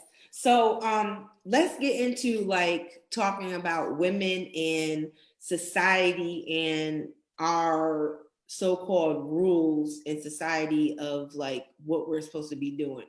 Like, do you still think that ideal of like we need to be like barefoot and pregnant and doing the dishes and cooking? Or, is it okay for us to like be amazing, ambitious, just, being a boss out here?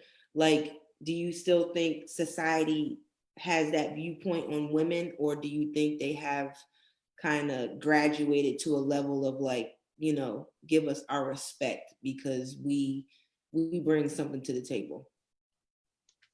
That was a very confusing question. I think society is still confused. And the Okay. reason that I say that is it depends on where you work. Like, I was a Marine for 11 years, and being a Marine, they want you to be the Marine right now. But then the minute you say, okay, well, I'm pregnant, now it's like, oh my God, she's a girl. Let's immediately accept her out the Marine Corps. I didn't say I wanted to get out. Just because I'm pregnant, I can still have a baby, still do this career, still be great at everything. But it's a double-edged sword. I think society is still confused because they still expect us to be home. Oh, she's pregnant. She's going to go home. She's not going to do this anymore. And you have some females who do want to do that, who do want to stay home and be the housewife, and that's okay for them. But then there are some of us who want everything. I want the kids. I want the marriage. I want the white picket fence. I want to be the CEO, and I want to be able to kick down the doors and conquer the world. So The men can basically do it, so the I can't. question, Right. so But see, so they're so used to men doing it and having the wives that stay at home, because that was the first thing I learned in the Marine Corps. I'm a female. I'm supposed to be a Marine. That officer, he's a male, but he has his wife that stays home with the kids. Well, sir, I have kids. Well, where's your family care plan? Somebody else needs to be taking care of your kids. But your wife takes care of your kids. Why can't I do both? But you only see it from one side. You're just a military member. I don't have to worry about my kids. I don't have to do that because my wife does it. Well, I have to do both, and that should be okay. But they don't see it that way. The first thing I say is, where's your family care plan? Somebody else needs to take care of the kids because you're a Marine first. At the end of the day, I am both. I am a mom. Well, people don't like to see people in pieces of business, especially for work, be humans, boys or girls. Like, you can't get sick. Like, how many people do you know? I mean, okay, coronavirus, let's just look at that. Right. How many people do you know who were put in a situation where they had to go to work even though they were having a fever or they thought something was wrong, because otherwise they might get fired? You're not looking at that person like a human in a realistic context. They're nothing to you. And unfortunately, women are put into that role because we've only been in the workforce a very small amount of time. And as soon as we were able to do it, because we had access to healthcare that allowed us to choose if we wanted to have kids or not have kids, a situation where we could like thrive, and we've done really well. We're beating the boys at the universities. We're beating the boys at how many people, females working in a corporate office or in not CEO positions. Obviously not. Why would we be in leadership positions? And so now all of a sudden people are like, oh, well, okay, they want to do it, but let's not change the customs or provide any kind of assistance to make that easier. Let's make it so it's not easier, so we still have what we want. I never understood that the haves and the have-nots. Like, if I have something and I have enough of it, why wouldn't I share it with you? It's not going to ruin anything for me to give you access to the same shit I have. Like literally nothing if you have the same job as me or get the same pay rate as me. So basically the question is, you think of Lady Justice and you have I have to be submissive, or can I be ambitious, or can you be both in any type of partnership? Because you can be whatever the fuck you want to be. Yeah, this is the problem. But do you think you could be both, or do you think society still views it as women should be submissive, like you can't have ambition? I think we're going back to the need to be validated for your choice. And I think that you should stop worrying about the validation from the outside world if you really want it, because the only way change is going to happen is to live your truth and not live in someone else's preconceived idea of what that truth should be. But my favorite story after telling Elena this, I feel like this is a great example, is when we're little, we're told we can do anything we want, right? We can be the president of the United States if we want to, even though there's never been a lady and we've never seen it, but we can do it if you want to.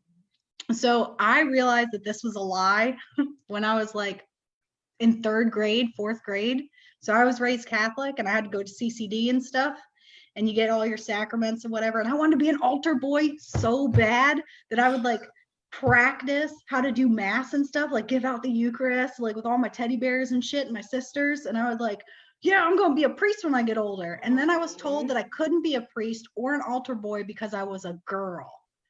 And I didn't understand why, if I could do anything I wanted, I couldn't be a priest. And that was when I was like 7 or 8. And in that moment, I was like, oh no, there's a lie being sold to me here. This is like the Tooth Fairy, Santa Claus. Like, what is this shit?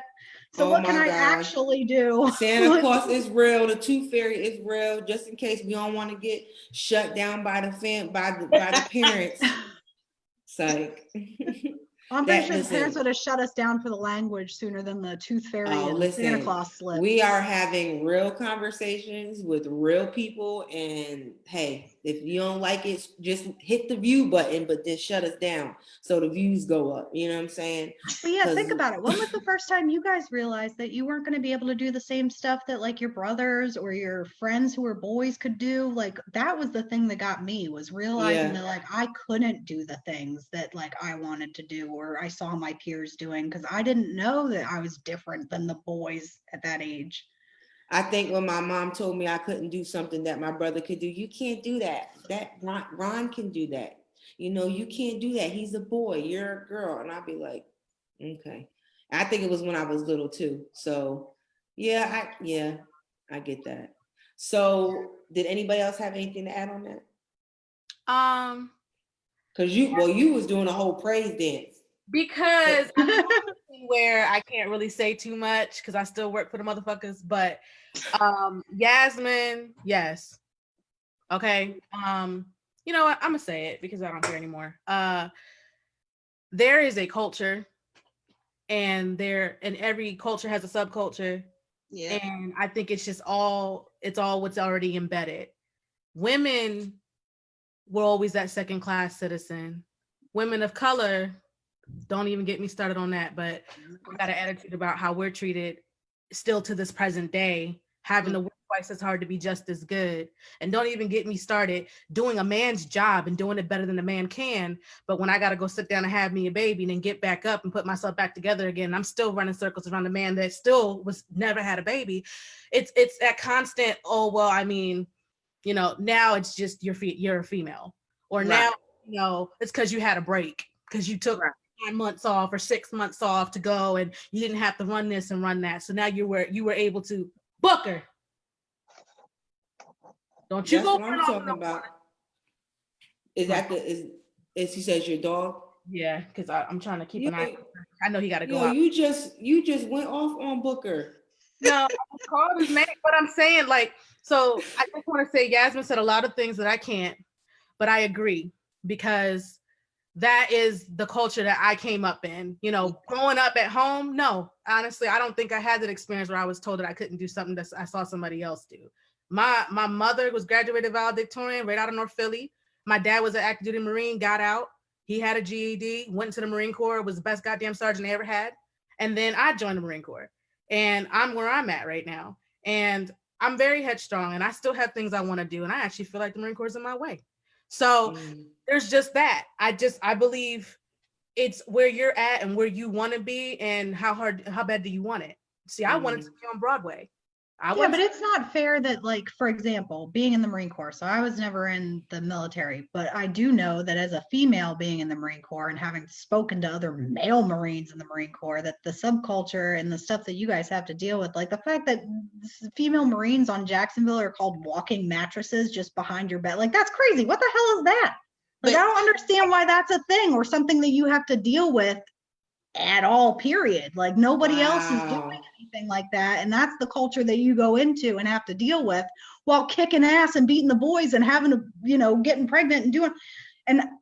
My only experience is being put down in a white collar position. So, like, I've been told that my wife didn't make as much as you at 25. How dare you ask me for a raise to take over a whole nother store? Like, those are the situations I've been in. That's what Luckily, I was talking about. Each culture is different. I'm saying depending on your experience, everything is going to be different.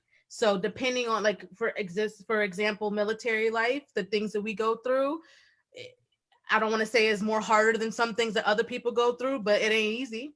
No shit. And it's a mentality, it's an environment, and you have to realize the Marine Corps, like with other DLDs, but I can speak on the Marine Corps, it's a boys' game. It's a boys' world. I don't care what nobody says, because if you're in a shop of 30 people, out of those 30 people, you'd be lucky if you get 2 females. So now we have to play the boys' game. And when we start playing the boys' game, time out, I'm pregnant. Oh, now you're going to be non-rect. Now you're going to be looked at different. Oh, you used to be one of the guys because you didn't show no female traits. We don't think that's stupid, though? Like, if you're better in skills, it's not even about it being stupid. It's first, you have to understand that is the mentality that they're brought up in, whether they are new into the fleet right now, 2020, or if they came in 2000 and they drilled that into the new Marines' head. It's a cycle. It's a vicious cycle. But as females, we don't know about the lifestyle until we get in there, because it's not something that you're going to see on TV. Oh, this is how male Marines act, or this is how the culture in the Marine Corps is. You don't see that on TV. What do you see? You see the Marines in the dress blues. We're the few, the proud, the Marines. That's what you see. So they don't want to ask you a question. So saying that you know, it's a very slim, it may be 1 or 2.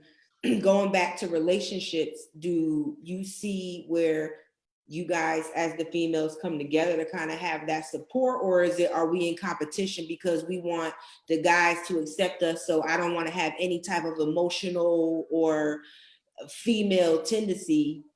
I'm so glad you asked that.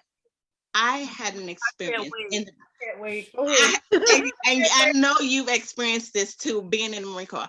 I had an experience when I first got in the Marine Corps, being a female.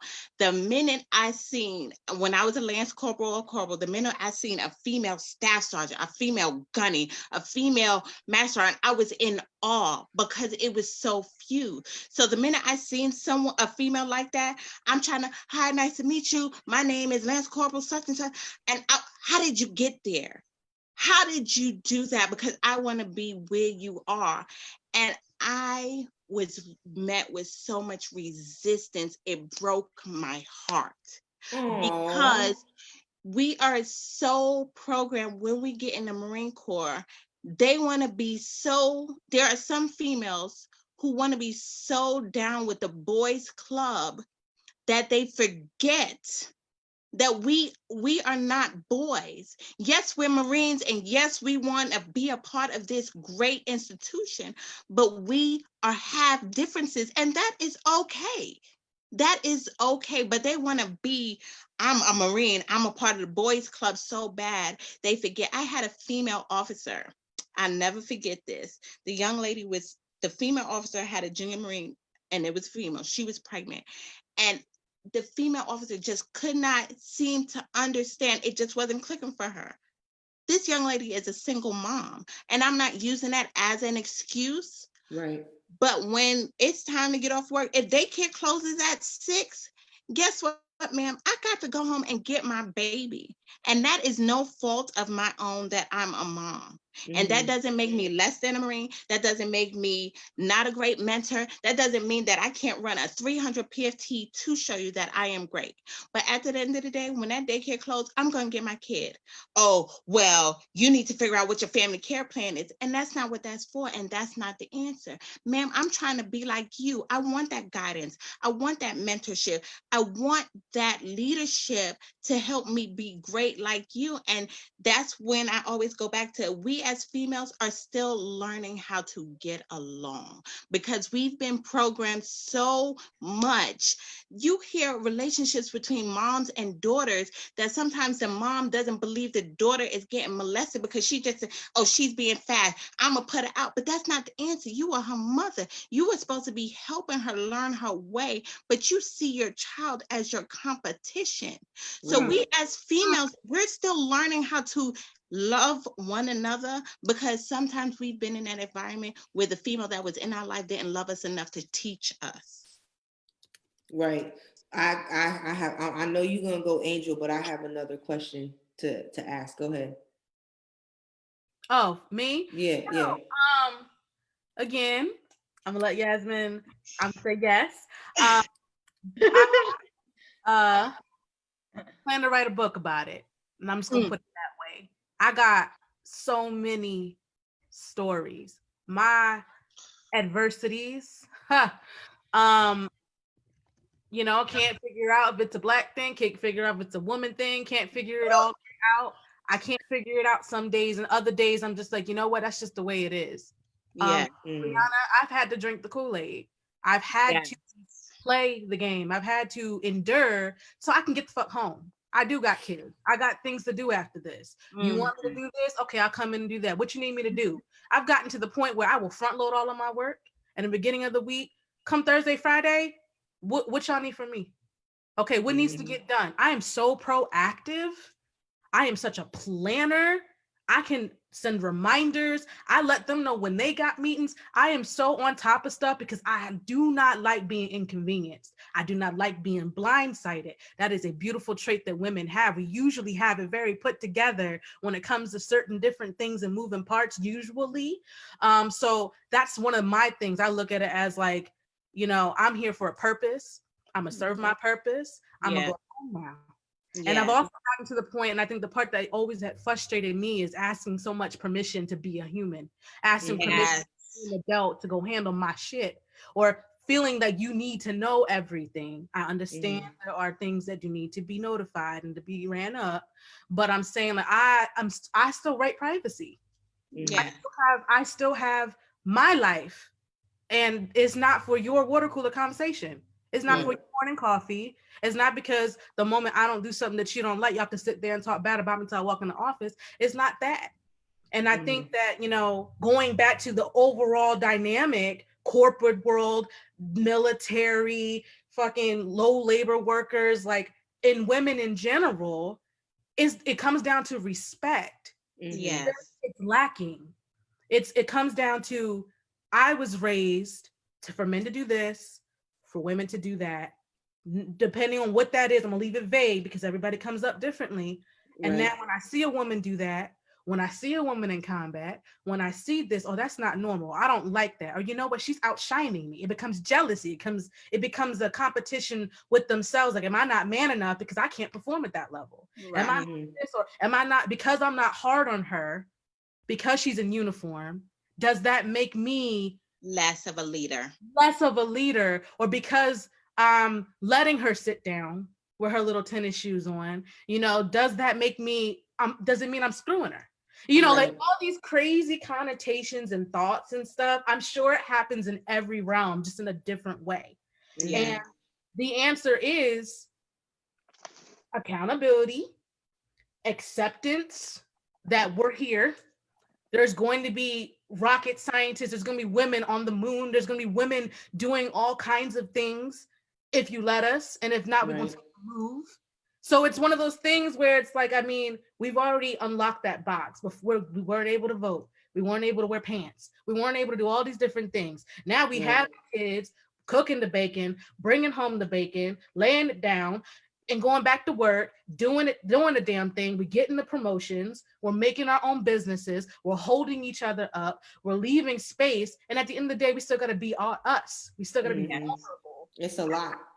And be Listen. and be So, I mean, it's hard. It really, really is hard. And, you know, looking at a man and you know that you can do what they do, they don't see an equal. Sometimes they do, majority of them don't. So what you're saying, I don't know whose friend Richard Little is, but he's been on the chat. He's awesome. And he said it's politics. Change the culture. More women are getting involved in politics, especially women of color, and lending their voices and opinion to tap down the double standards. The future of leadership in this country is women. And as a 70-year-old white dude, it's the best thing that can happen. Okay. So I that know was Richard. Oh, you do? Yeah. Well, little Richard, is that his real name? Yeah. Okay, well, little Richard, he came through. I think that's Well, good. it's Richard Little. Oh, yeah, I see. Yeah, but you know I had to do little Richard. So, okay, so another question that I had was, I have a mentor, my older cousin, and we get into deep conversations, and we kind of brought up a conversation about your circle. And like, for me, I feel like I have friends that know me from back then. We are a hot mess. Then I have friends that are on my level. You know, we have the same ambition, the same grind. And then I feel like I have friends where I want to achieve to get there. And I didn't know if everybody else is like that, where, you know, you have these levels. And then I have even older friends that are my elders that are good friends, like, you know, Mama Sharon, Auntie Sharon, where you can go and have conversations and she's going to impart that wisdom on you. I think it's good for women to have a balance, you know, or people in general. Do you guys feel the same way about that you have those different types of like past, present, and future type of friendship? Yes. Okay. I definitely feel like a dynamic is important because you got where you was, you got where you're at, and you got to see where you're going. And I think there's so much to be learned from a variety of people in different ages and from different generations, from different eras. Like I can honestly say a majority of the people that I have in my circle now are a lot older than me. 60, 40, 70. I just love being around older folks because they not for the mess, really. Yeah, I had a friend that was in her 40s and she was on some other shit, but I like listening. I like learning. I like talking about it. It's a more mature relationship. It gives me full perspective. And then I got my girlfriends that are my age because they know where I'm at now. They get the lingo, they get the moves, they get the wave, the trend right now. And, you know, I feel like I talk to them more intermittently than I do talk to my older friends. And I think it's because where I'm at in life, like right now, I'm trying to make moves. I'm trying to stabilize. I'm trying to plan ahead for a transition. I'm trying to line up a job, and not just any job. I need full benefits. I want to make sure everybody's settled. I want to make sure, you know, I got things, I got visions, I got things I want to achieve. And I feel like my older friends getting close to retirement, have retired, they've seen it all.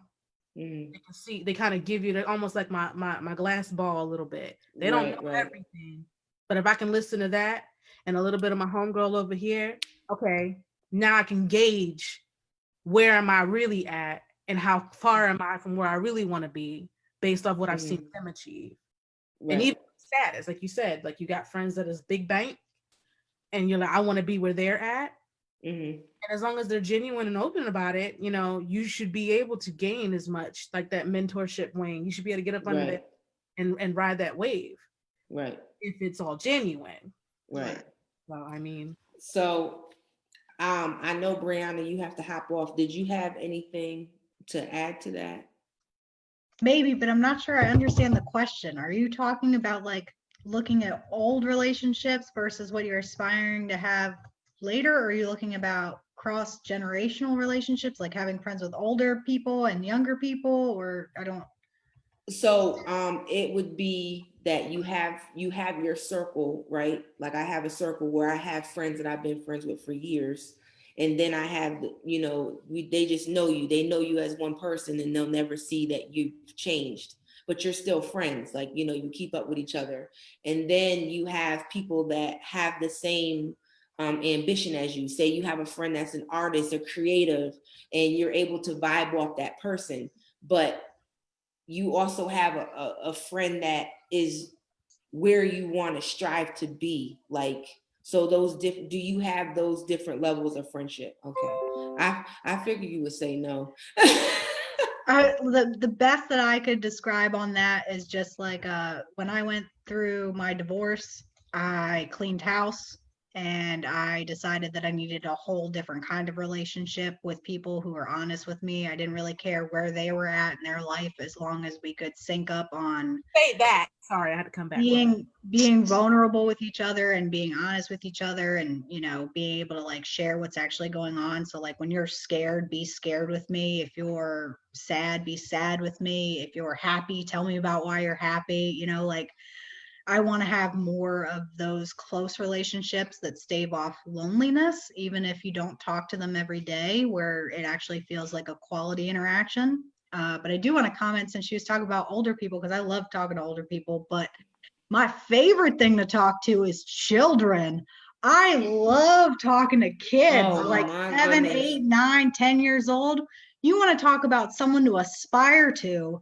Remember when go talk to a 7-year-old who is unapologetically themselves, and you'll want to aspire to be that person. Like just immediately, like, man, I remember when I didn't care about that, when I could just wear pink pants with an orange shirt and like one hair in a pigtail. Like who have I become? I often ask myself if my 7-year-old self would like me now. And if the answer is yes, I'm doing okay. If the answer is no, seriously, as adults, we let life get a hold of us. Look at these bags. The innocence is gone. We've been lied to. We weren't taught properly about finances and taxes and marriage. We ain't gonna leave that where it's at, because mine went up in flames. But I'm just saying, like, it's so interesting to me what you saying, that like the child's mind before it gets touched by anything, and like making sure that you're saying the right things, because you're their first influencer, you're their first everything. So not teaching hate, teaching them, like my son asked me, because he's just now realizing people are not just now realizing, but like he identifies people like crayons. He would call you peach. He calls me brown. Then I heard him start saying black. So I'm wondering, am I too pro-black around him or whatever's going on? But I'm just like, he was like, why? He was like, are black people mean? Like, why? Because he asked about Breonna Taylor. And he asked about, what happened to her and all that other stuff. And I had to explain, she was at our home, and she got hurt. She got shot, police, and that's hard for him because his dad was a cop. And he's just like, Daddy doesn't hurt people. And I'm like, duh. Like this is a lot. I'm just like, there are bad people out there. And he was like, are bad people black? I'm like, no. He's like, are bad people white? I said, no. I said, bad people can be yellow, polka dot, orange. They can be, there's good and bad people everywhere, no matter what color they are, because he's, and I'm thinking I'm shielding it, but it's out there. And you got people out in the parking lot cutting you off. And, you got teachers acting funny, and you got all kinds of stuff going on. It's like the kids are like developing these thoughts of like, am I bad? That seems to be common with peach people, and that seems to be common with the people that look like me. Or there's not many people. And when we were living in Japan, he said, there's not many people that look like me. Am I different? And it's just having to unload that one particular thing. And then talking about, Julian, take that off. That don't match. And he'll be like, well, I like it. And I'm like, okay. Like I stopped fighting my daughter. She want to wear her pink boots that are talking at this point. You put the pink boots on. You want to wear the fuzzy slippers, the Cookie Monster onesie. We got to take that onesie off, but you can wear the other stuff, the fuzzy, so you can do what you want. Because I got to remember, like, why am I taking this so seriously? They dress, they fed, they clean. we've been raised, be presentable. Don't you walk out the house with that scarf or bonnet on, blah, blah, blah, blah, blah, blah, blah. And I'm just like, I want to do things differently.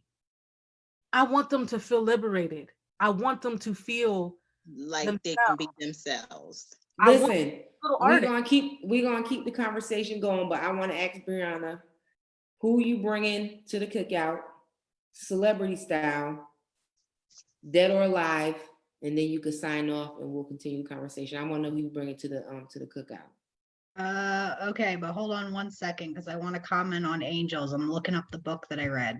Okay. Okay. It's by a woman. I wanted to remember her name. Her last name is hard to say. Write it down. My mic's down? No, so I'm gonna write it down. Oh. The name's Jennifer Eberhardt, PhD, and she wrote a book called Biased, Uncovering the Hidden Prejudice That Shapes What We See, Think, and Do. Mhm. And she's Black, and she was talking about the same thing you were about trying to explain to her son, because she goes in and trains police departments to address, bias in police brutality. And it was a big subject of her book. So she goes into it and talks about, from the psychological perspective and why it happens and how humans just, they do it with anything, but then also went into the systemic issue and then just at home and how hard it is for her to try to talk to her son about that. Mhm. And so I thought that might be something you would be interested in. Uncovering the Hidden Prejudice. Hold on one second. It's called Bias, Uncovering the Hidden Prejudice That Shapes What We See, Think, and Do. That's awesome.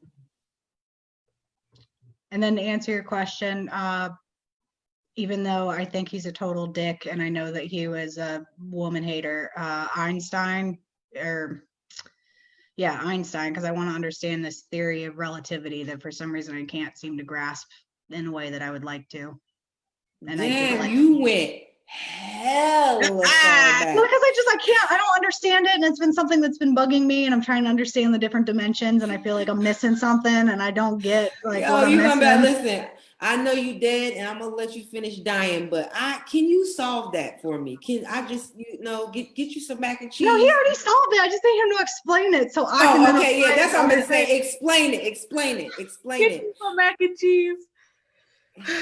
That's hey, cute. well, my favorite thing to do is learn stuff I don't know, and if I don't know it, then it's a pursuit to figure it out, because what's living if you don't live creatively, where you dive into the unknown having no idea how it's going to turn out. Yeah, awesome. So listen, I love you. I would love to have you up here again with the different topic. It was a great conversation. I know you got to sign off, so I appreciate you. That's okay. You guys seem to have it covered. It was really nice meeting you, Yasmin. It was really nice meeting you, Angel. Hopefully I'll get a chance to chat with you guys again. And if you guys can't find the book link and you want it because it was a big, long title, just tell Jamisha and I'll send her the Amazon link.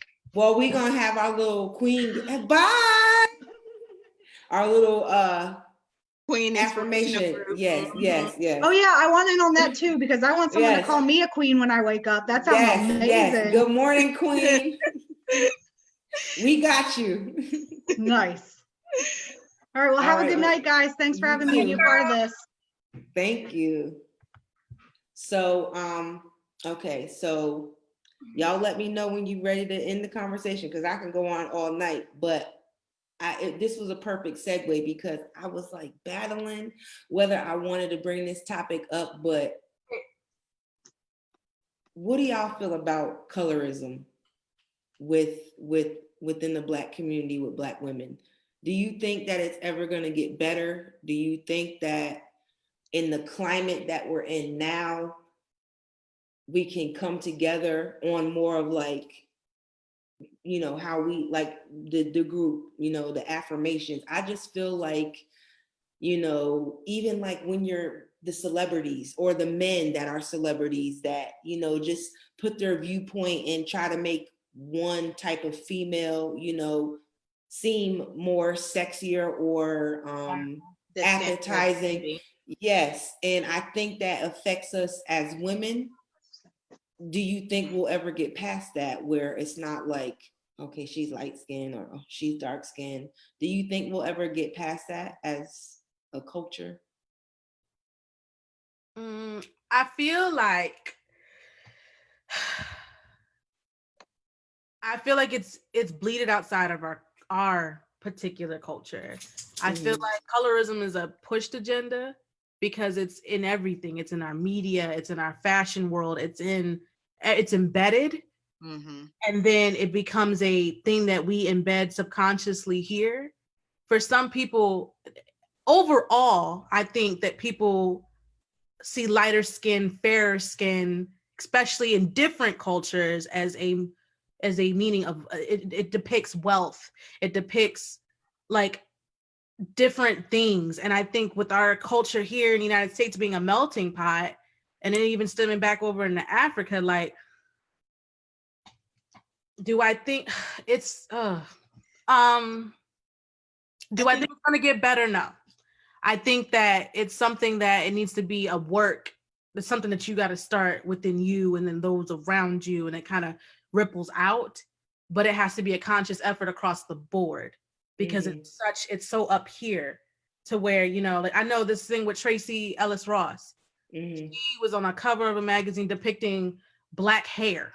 And people are like, what the fuck? Like, she's yellow. Her hair is not typical Black, because there's so many different types of Black hair. You got 4C, 4A, you got all kinds of 3, you know, there's so many different types of hair, and people were tripping over that.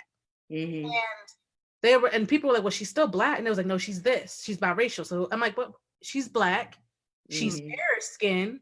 They didn't pick somebody straight out of the motherland with that thick, tight, you know, still beautiful, but it's not the most desirable hair. And I think that that's part of the problem. People see that, children see that, and like, oh, she's so beautiful. Oh, this must be it. This must be what I have to look like. Same thing with America's Next Top Model. Tyra Banks' fucking problematic ass putting up there certain looking people. Because it's even, and I don't even know if this is a word, sizeism, you know, shape and size. Now, for me, I feel like these stigmas come from the men, that they pit us against each other in regards to, you know, how they and what they desire and what they talk about. Yes. And it's tough. And I know for me, I'm like super bright and I get called high yellow, red bone. But for me, it's like I'm conscious of what I would say society would tell me I have a privilege, you know, because I'm fair skinned, I look white. But I don't think a lot of women that look like me, you know, understand their privilege. And I've struggled with that. Like I've struggled with being biracial my whole life, because it's like I'm not white enough or I'm not Black enough. So it's kind of like, well, what am I? You know what I'm saying? Or if I'm like you said, Angel, like, you know, I'm at these protests, you know, I'm pro-Black. If I'm like that, it's like, you trying hard? No, like, you know, so I wanted to be able to just have that conversation, because I agree. I don't think that it's going to change unless it changes in the men. Like men start viewing us like as beautiful Black queens. We're all beautiful. We're all of our shapes and sizes. Like we're good enough. And that goes back to that validation piece. Yeah. Fuck the men. I mean, at the end of the day, I know I'm beautiful. I used to be brighter than this. Marine Corps got me DACA. Okay, I'm still popping. Like, I think that we just need to be able to, because I've seen like my cousin, for instance, she has the most ebony glow. Like she is just like chocolate. She's silk, right? And I'm just like, she's so beautiful. And to think that someone would think that was not beautiful, I think they're crazy. That's how I feel about it. Do I feel like I can tackle it as an individual for the whole world? No. But I do know that if I see some popping skin, I'm gonna ask what your skincare is. I'm not worried about, you know, oh, she too dark, or she too this, or she too that. And when I see a man, when we talk about preferences, because it's the same thing. We talk about, we like our chocolate. We don't deal with light skin because they're crazy. We talk about the light eyes. We talk about all of that. I think that people are getting preferences mixed up with, you know, who gives a shit? Like that's what that's what you into. That doesn't mean he is more or less attractive because Right. he's But looked this way. we've been programmed like that, and that's the sad part.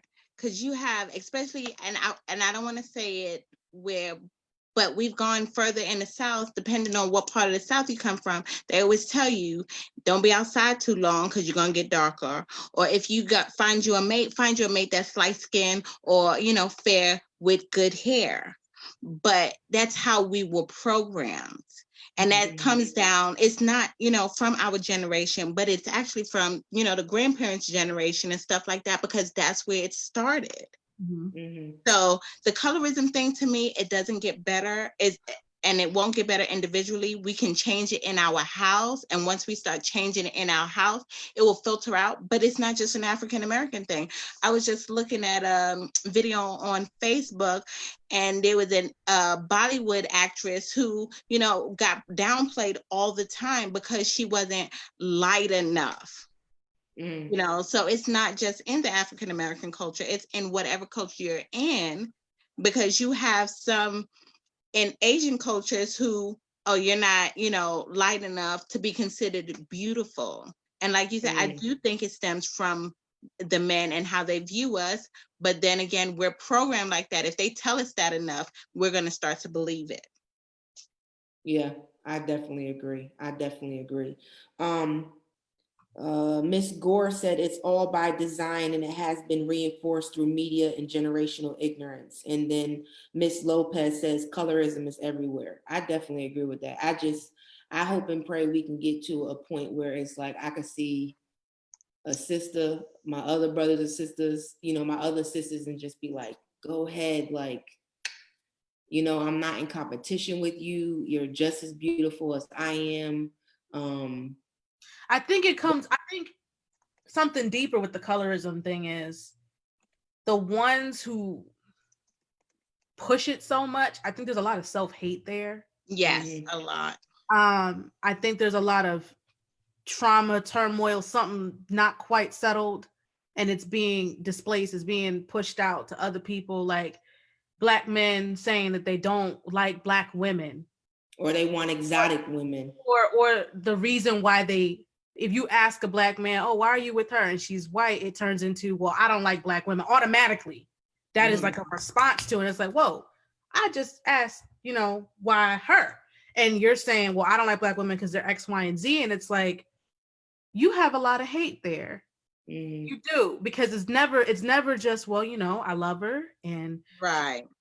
It's never just that. It's always, well, you've been hurt is pretty much what it comes down to. You've been hurt, or you've seen your mother get hurt, came from a Black woman, and you just don't feel like it. Maybe you don't like the fact that typically Black women have this very strong essence, and we handle things, and we're very independent, and we're very whatever, because we're always having to figure it out, always having to make a way out of no way.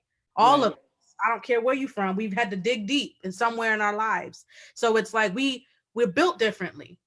And I think that men either are intimidated by that and don't want to have to deal with it, or don't want to be called out on their mess, because there's certain things that different races of women won't tolerate. And there's different things that other women were raised to be like, you know what, go for his pockets. He got a, you know what I'm saying, he packing. And it's just they're looking for different things, where we're looking at who gonna feed these kids, how these bills gonna get paid, how we gonna get from here to there. Yeah, you cute or whatever. And that's where we're at. We want love. We want to genuinely be loved and not looked at as what we're not doing enough of. Right. And I think that goes into the whole colorism thing. Like, I think there's a lot of hate and misunderstanding, misrepresentation all around. And people are not taking the time to heal that, seek clarity, and realize that really, yes, we are a color, but we're not all the same. Culturally, we share similarities, but like, every Black woman ain't angry. Right. Every Black woman ain't this. Every Black woman ain't smart. Every Black woman ain't dumb. Every Black woman don't got an attitude. Every Black woman isn't assertive. There's different types. We're all on a sliding scale.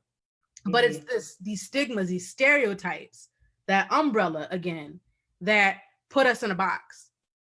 And you got the ones that are willing to venture, and you got the ones who don't got time for it. Right. That goes back to preferences. I don't know. It's all connected. Yeah. Was you gonna say something, Yasmin? No. Okay, because I could keep y'all here all night. What was I gonna say? So, Angel, you gonna do a poem for us, and then y'all gonna tell me who you bringing to the cookout, and then we're gonna say goodnight. I only have one poem memorized, but Say it. But you want me just to say that one?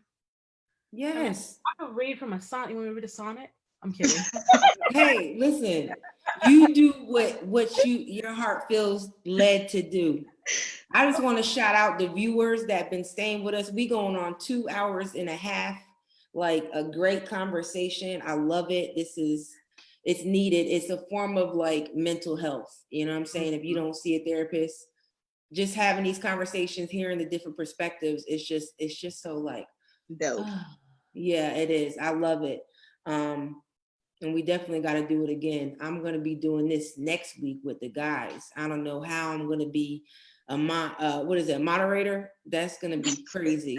But I got questions for them, like as men, like, do y'all deal or act or feel or see or speak the certain type of things that we deal with? So I hope y'all tune in on that one next week. But go ahead and spill a little something So I'm for the premiere today. I'm gonna do a love poem.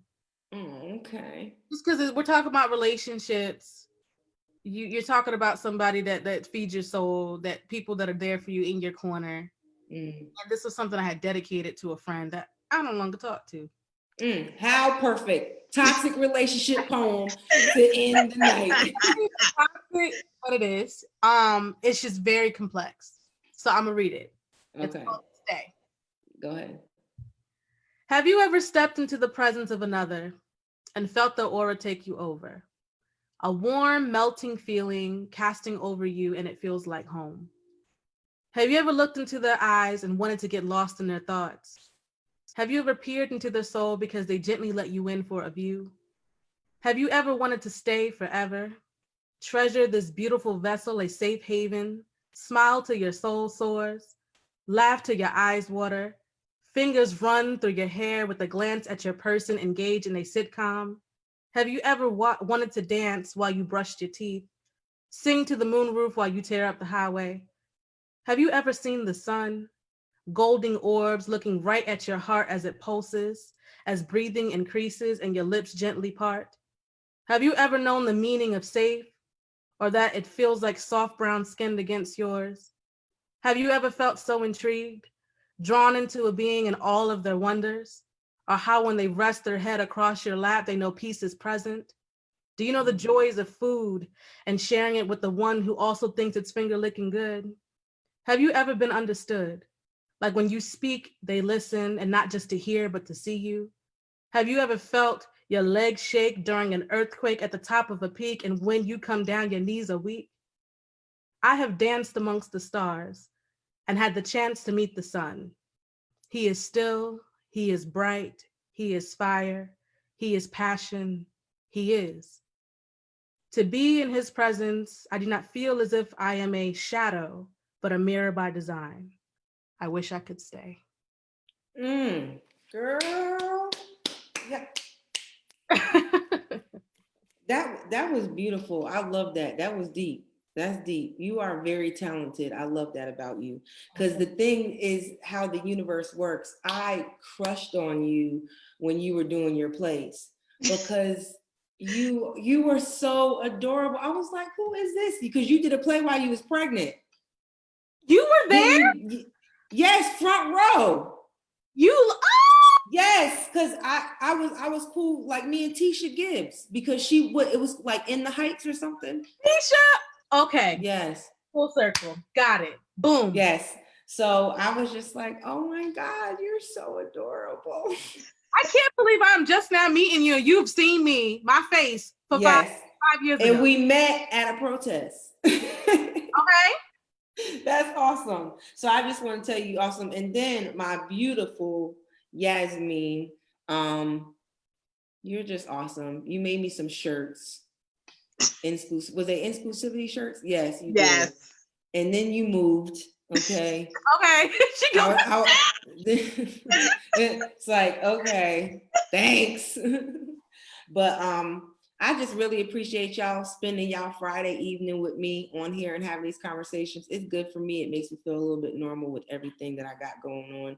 So I appreciate it. So I need to know, because my girl up in here, Laura Lopez, she said she bringing Cat Williams to the cookout. Now I could get down with that because he is a hot mess. He is a hot mess. Okay. But I need to know who y'all bringing to the cookout, celebrity style, dead or alive, and why. I would say I'm bringing Toby Nwigwe. He is my favorite rapper. He is just doing so much for the movement, for the culture. He has made it to the BET Awards without even being signed to a major label. Like, he did this with him, his wife, his producer. Is that the one that says, "Don't try me, try Jesus"? Yes, I followed him and his wife. I followed them when they were dating. Like, I followed him for the last 4 or 5 years before he even got to this point. And to see him go from there and be a fan from when he was undiscovered, undervalued, underrated, to now, I feel like we made it together, bro. I've been watching you the whole time. So that's you was in the gym shooting. Right, you was throwing it back. Okay. I've seen it all. I've seen him grow and come up. I think it would just be dope to have him there. Yeah, that's awesome. Go ahead, Angel. Who you bringing? so I struggled. I had 3 different people floating in my head. One of my favorite indie artists, and then I had one of these people that I love from YouTube who's doing great things now. But I think I've settled on Chadwick Boseman. Yo, and I was gonna say that because not say that, but I was gonna bring him up in the conversation because no, it was yesterday I was supposed to say it when I'm talking about politics. His basically like his dying words when he said, go vote. Right. Yeah, but I love that man. Like, to just know everything that he was going through. He was beautiful. Like, not even just physically, because like he favors my ex-boyfriend, but like I didn't realize how beautiful he was until I really started to see everything unfold. But you could see it again, that aura through the camera, and that smile, and like the way him and Lupita, like, I wanted something so badly to be there. Like, I just, that love, that's friendship. Like, that to me is like. Did you see the video she dedicated when she was? I have cried real tears. Me too. I was crying at the interview with the 3 of them sitting there, and he was talking about the little boy that had cancer. And he's like choking up, and they're literally hold that space for him. Like, I just was like that. But hold on, I did feel like he's married. Why y'all on his lap like that? She had his hand on his lap, like, hold up, boo. Calm it down a little bit. But you know what? There was no drama with it, because she knows what she got. Right. Where home is. Right. Those was his sisters. Right.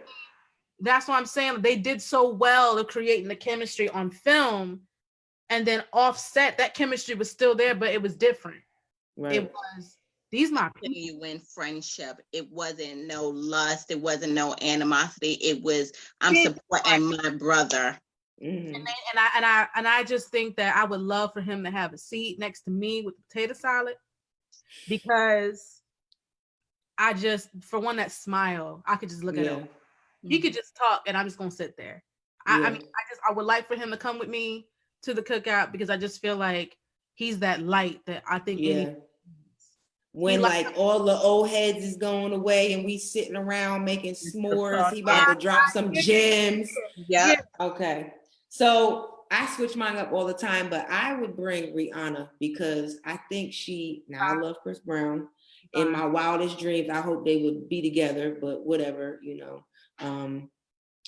I just think she's boss, because like she's killing it with the Fenty, with the lingerie. It's like, I used to be Victoria's Secret, and I feel like everybody, especially Black and brown women, y'all need to be supporting her. Her prices are dope. I be getting the little 80% off coupon, or where things is 80%. I get the coupons. It's like, yo, she is just boss.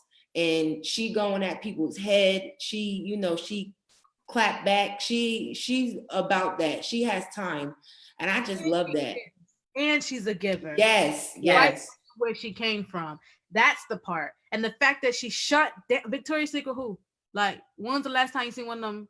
She what? Like she just Exactly. She said move. She put down her umbrella.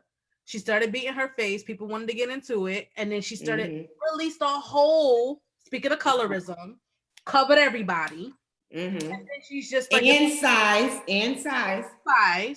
and disabilities. Oh yeah. Come as you are. You got one leg, you got a wheelchair, you got one eye, you purple, you brown, you whatever. You Right. white, you pale, you skinny, you thick. She was like, get up there. Go ahead. She just let people come in as they were from wherever they were. Put this on, strut, do your thing, go. However you get down there, get back. That's it. Yeah. So before I do my closing remarks, because I'm gonna do this with the guys, if you had an opportunity to talk to your younger self when you lost your virginity, what advice would you give? Take it back. Hell, that was wrong. Don't do it again. Take it back. Look, let's be real. Women, especially when we're younger and we're still trying to understand self-love, self-worth, self-care, we give it to the ones who sounded nice but are not what is for us. If I could do it again, take it back. Love yourself enough. Yeah, that's awesome. What about you, Angel? My experience was extremely traumatic. If I could talk to me, tap her on the shoulder, I'd be like, listen, you don't want to do this. You don't want to do this because ain't nothing good come from it. And it was just, I could have waited longer. I did, I was 18. Yeah. So you just could have waited for all that. Yeah.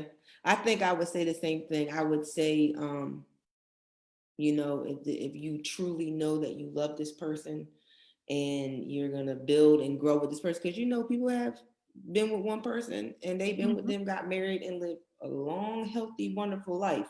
That's not for me. That wasn't what God had planned for me. Okay. So I'm just saying, I would be like, just make sure that this is what you want to do. But again, I just thank y'all.